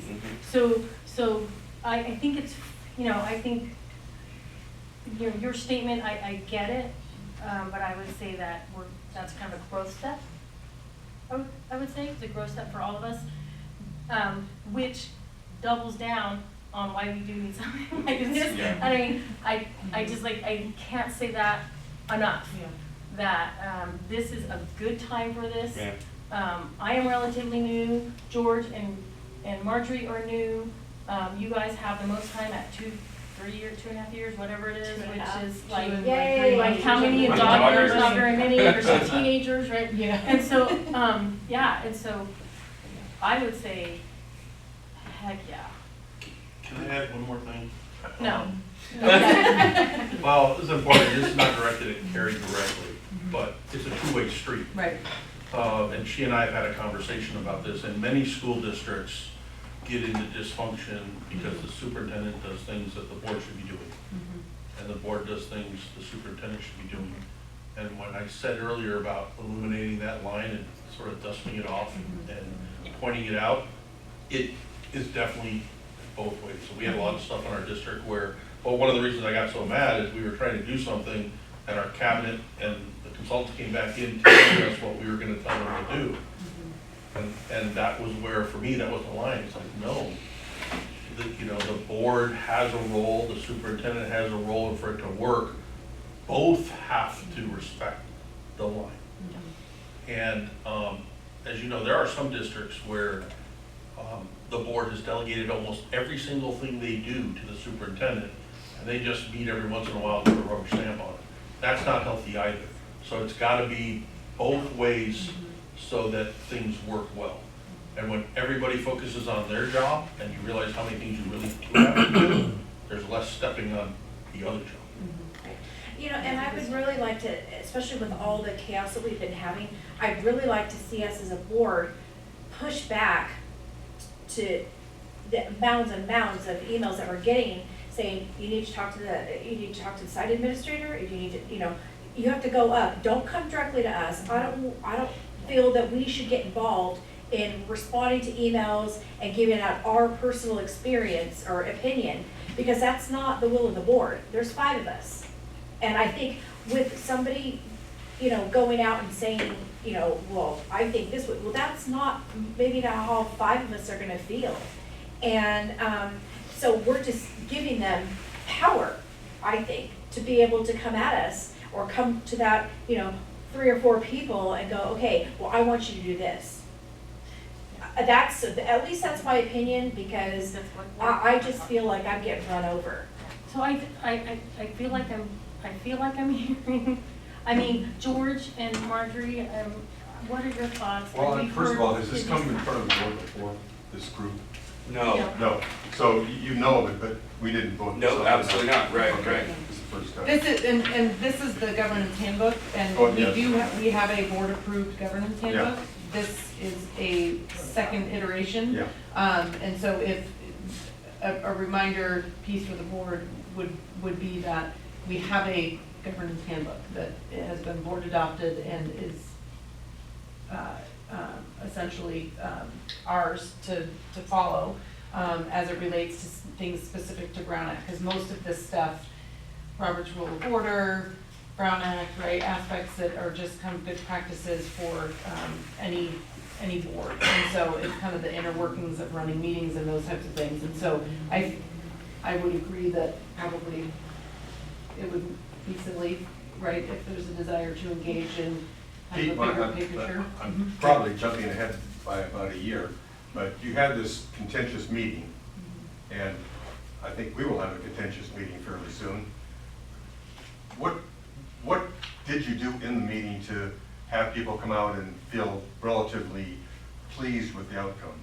Can you tell us any of that? Well, it's a lot of little things. One is, we made sure that every single person had their time at the mic, even though we had a lot. And I know there are a lot of boards that may put a 20 or 30-minute limit. I think on the items of big community concern, you have to let people vocalize their concerns.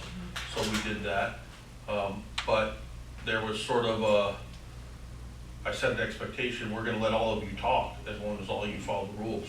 90 seconds means 90 seconds. And I stopped every single person at exactly 90 seconds. I didn't give some 97 seconds, some 87 seconds. And we stuck to that because we set an expectation that that's what's gonna happen.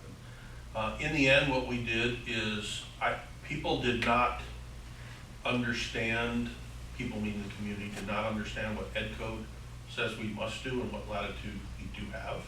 So illuminating that. Did you say that at the beginning of the meeting? Yeah, Lay it what we out? did is we worked with staff we do our presentations from staff and we ask questions before we hear from the public. Mhm. So that way they have the same information we have, because a lot of times that will answer their questions.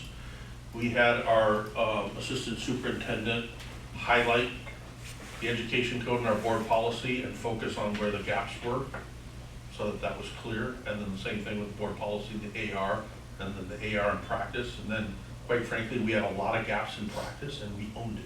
So like one of the gaps, we offer 754 courses at all of our campuses. 599 have no record of board approval of their curriculum. That's a big gap. We just said, hey, we own this, we screwed up. Somebody didn't do their job. So what we're going to do is, we're gonna be dealing with 2 things tonight. One is, dealing with our issues going forward, and the other is, we have a backlog, so we need a work plan to do that. But we just owned everything, went through, we brought all our flaws up, we pointed out everything that we were doing that we shouldn't be doing, and all the things that we weren't doing that we should be doing. And then we laid out how we're going to do it. And, because you have the people that say parents should be the only people who develop curriculum. But the Ed Code is clear, we don't have that choice. The Ed Code says that it's gonna originate with teachers. We had teachers who thought that parents had no role.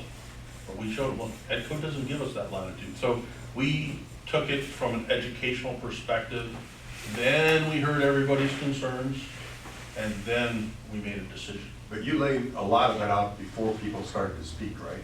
Yes. So they had a framework to work with. That's good.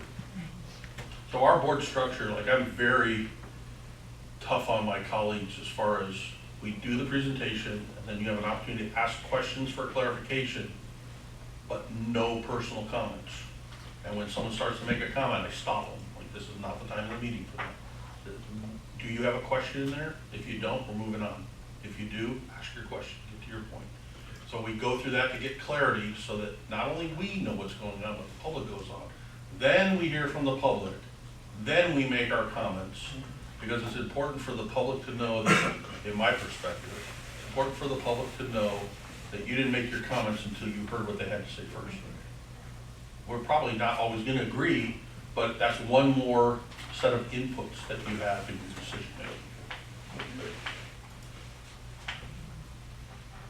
Any other discussion on that? I think we all know I need this training. So, Carrie, so what's our next step here? And then, so that's my first question. The second thing would be, I guess, the board, what would be the will of the board about addressing this today and still adding some stuff, or putting this possibly on hold until we have the training, or what would be the will of the board? So I guess the first question to you is, where do we go from here on this training? So I have a contract ready to be brought to the board for approval, and so that would be the first step, is the board approving a contract to engage in the partnership with Dan and James. And then we would be starting to schedule kind of the plan pieces, so there's the individual engagement that you would have with either Dan or James, or I'm assuming right both, yes. And then there would be kind of that scheduled retreat time. And then in terms of this, I mean, it's information, I mean, it was discussion aspects as a follow-up. So if the board wants to just kind of table this, then we still have our current board handbook that is similar to this. So there's not a lot of major changes if you don't want to. Did anybody have questions on here that they Well, wanted to address? so what was in the red? So red is the updated based on the January 21st. And So- this is what was approved? No, so the board in August, if I Yeah, remember, yeah. right, the board came together, and so that would have been, with Damien and Chris, so, and then when Marjorie and We revisited it, George yeah. were elected and seated in December, then we had the workshop on the 21st of January to revisit this and kind of engage with the new 5. And so what's in red is The the proposed feedback changes. based off of the conversations that occurred on the 21st with the facilitator. I think we I need only got to. mine. I only have like one question, and I guess I didn't even have to be answered for me, So my personal opinion is we just need to table this and just go with what we have. I mean, I don't know what everybody else thinks, but Just go with what we have in red. no, go with what we have What we currently, had because already done. we're, Don't make any, no Right, changes because I from asked- what we had previously until we go through the training. right. So what Because it was, what this was originally before the red? Before that. Mhm. Okay, I just wanna make sure I There- understand. and if That's the- why I asked, yeah. If the board, I mean, because this is obviously part of, if there's no concerns per se with the, I could Right. bring Well- this forward as an I approval. think this Okay. training will help, It might even change the red. Inform Right, even might the change rest. Might it. even change the whole handbook. It might change. You know what I mean? I think you might end up with broader sweeping changes, and who knows? But I like the idea of just leaving it where it is until. And is this, I guess, kind of, Dan, you've never even seen this, so we could have a conversation Yes. perhaps tomorrow when you're here with Yeah. our, I'm not seeing that. city Just a cabinet note, group. we don't have it. Yeah. You don't have a governance handbook. We focus on governance all the time, Yeah. so we don't have a handbook, so. You just essentially follow the I mean, you have your bylaws, which Yeah. a lot of this is just we just summarizing our bylaws. Okay. so I'm not we saying can we shouldn't have have these, one. right? We've never, no, and a lot of districts do have one, but, you know, the reality is, the board, there's nothing in here that isn't Already written. in your somewhere. board bylaws or in Brown Act or all the things.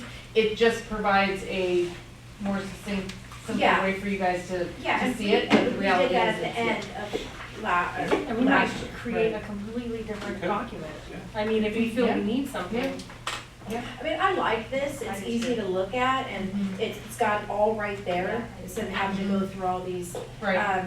But I like the one that we did, and like you said, there may be some changes in red that might not need them after this training. I agree. Or Yeah. further We don't know update or what we don't know at Yeah. this point, is kind of where I'm sitting at right now. Well, tell me about the contract, what are we obligated to do, how long does it run and all that sort of thing? It's a month-to-month payment, and it's based on services rendered, and so it wouldn't be, I mean, we would essentially, right now, the thought would be to do it So, through June 30th, and then we would renew. I don't think it's gonna happen, but if for some reason we don't like it, we simply say, we don't wanna do it. Correct, Right? correct. Like We you would would pay them stop for at the any time. services rendered up My to, favorite kind of yeah, up to, contract. yeah, It's yeah. like a monthly, Yeah. rent that you Yeah, can't yes, get anymore. yes, Everyone, exactly. yeah, okay, good. Yes. Mhm. I was critical with Dan about how often busy executives are willing to keep carving out these, and I was surprised to hear that none of their clients push back on, I don't have time for this. They specifically make time because it's beneficial, so because I'm with you, it's just Yeah. like, well, I mean, look, I've been through a lot of training and, you know, I'm like, what are we, another hour? I mean, good lord. But hearing that, I was just like, that's encouraging. We do often get that initially. And we had a number from Roseville Joint that were that way initially. Certainly the principals were, but then, you know, and we would laugh about it. There would be times when John Becker, the superintendent would try to schedule something with one of the principals during when they had their scheduled coaching session, and the principal would tell John, no, you can't have that time, that's when I have my coaching session. And John was super supportive of it, and the principals loved it. I mean, so, yeah, it's adding value for you all in that work. I like the way that you've been thinking about this other piece, because as Pete had been speaking about earlier, the leadership development pieces and the governance pieces do go hand in hand, and it's having the developmental conversations along the way, individually and then together, that allow there to be that hand-in-hand kind of cooperation with the importance of governance, as Pete was speaking about, and you need both to have that strength and sustainability going forward. Just learn where the Porky Peacock is in Sheridan. I know where it's at. I don't want to travel to Lincoln anymore. Sorry. Anyway. Share the joke, yeah. Little Sheridan joke. Oh, what did I read? We Sheridians, Yeah, Sheridians. We're Sheridites.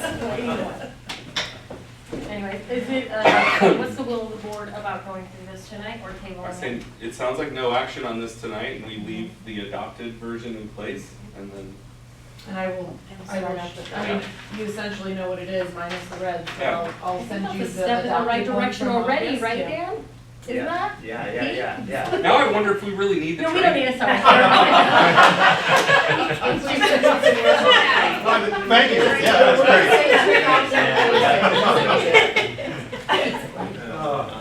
I'm so tired. Okay, all right, so we're gonna leave that with no, Yeah, because it was just a discussion. Okay. Yes, yeah. Future agenda items, anything? Where did we leave this, by the way? Oh, we left it on the table. We're- No, the contract, the potential, So I will bring the contract probably, I mean, unless you've kind of received a presentation, but I'm thinking consent on April 4th board meeting, and it'll be there for you, and you'll. That's the one Cliff is doing. Yeah, Cliff will be here, so if you have any questions, really. just I think the everything's contract. gonna be like consent. I know, and then we'll everything's just like adjourn. consent. Well, we're gonna have fun at that meeting. I know, yes, and so and actually, if the Meraki Paneshi, because I had scheduled for them to be here the 18th and asked for their availability, but if if you guys are comfortable with that going to consent, I'll just put it on the April 4th. I think we Those could two just contracts leave as that. a fourth, and then we Yes. can. and we then go we on can pretty approve well, if you noticed it. All right. All right, upcoming meetings tomorrow night. At 12 Bridges Middle School, Elementary. elementary. Yeah. Oh my gosh, I would have got it wrong place. I know, right? It's Elementary. Yeah. Yeah. Yeah. At 5. At 5, For yes. Western. Yep. And everybody's giving it. And we're going at 5 tomorrow, all right? All right, meeting We're adjourned. not listening to what these guys had to say, trying to get as much work as I can. Can we adopt some of the suggestions they had about laying it out at the beginning? That Yeah, has to be and adopted by that doesn't have to be discussed by the board during the. No, it's just a presentation. But yeah, in terms of, no, and I know that, and part of it is just in terms of kind of the way that the Yeah, just president runs it. Have a but- little rehearsal of, here's what the rules are, and Thank you very much. Thank you, yeah. Can we, with that? Yes, and I think when you think of Robert, and this could be a Michelle question too, like with Robert's rule of order, is that and you could go either way with whether you have public comment before presentations or after. And because there isn't necessarily like a requirement, but it is the way Pete laid it out, it is typical that you would have presentation, clarifying questions, hear from the public, and then, you know, a comments, and then motion potentially if there's gonna be action, and going from there, so, like, but yeah. More specifically, what I was thinking of is laying out what is possible according to the ed code and all that. Because I don't think the people who are going to speak have any understanding of that. And if we could lay out, these are the rules that we're governed by, and consequently you're governed by. So you have to follow these rules. It's state law. So we have to do this, we will do this, and we have to, you and us together, we have to work in with these rules. Yeah. So if we could take 5 to 7 minutes to lay that out for folks, so then they won't. We would need to add it in our statement, because I would have to say the same thing every time.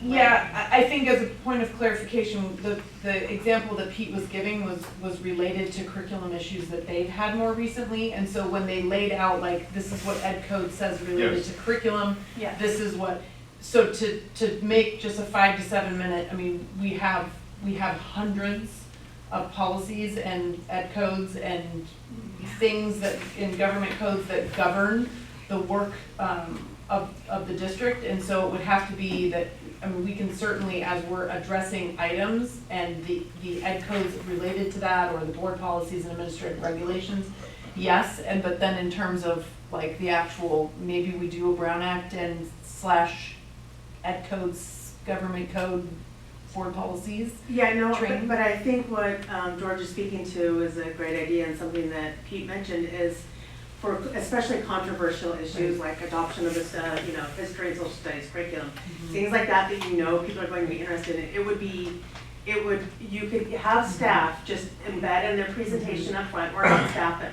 have them prepare something for the board president that said, here are the legal parameters that we're dealing with.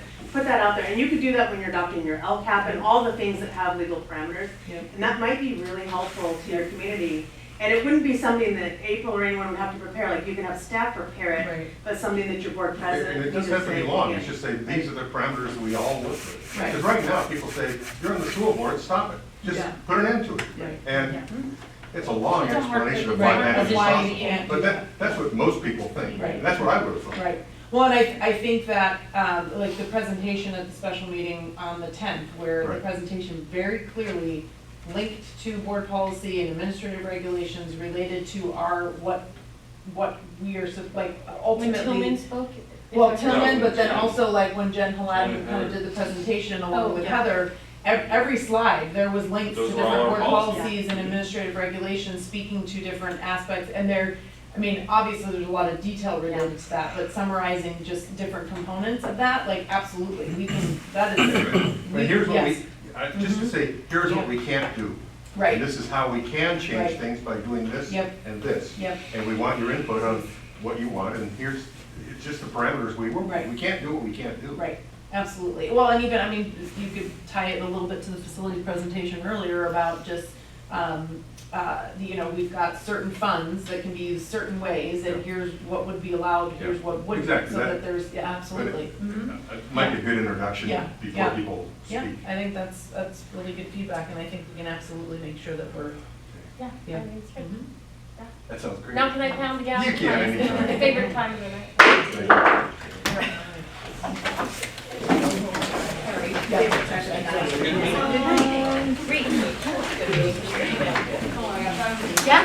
Yes, absolutely. Any videos?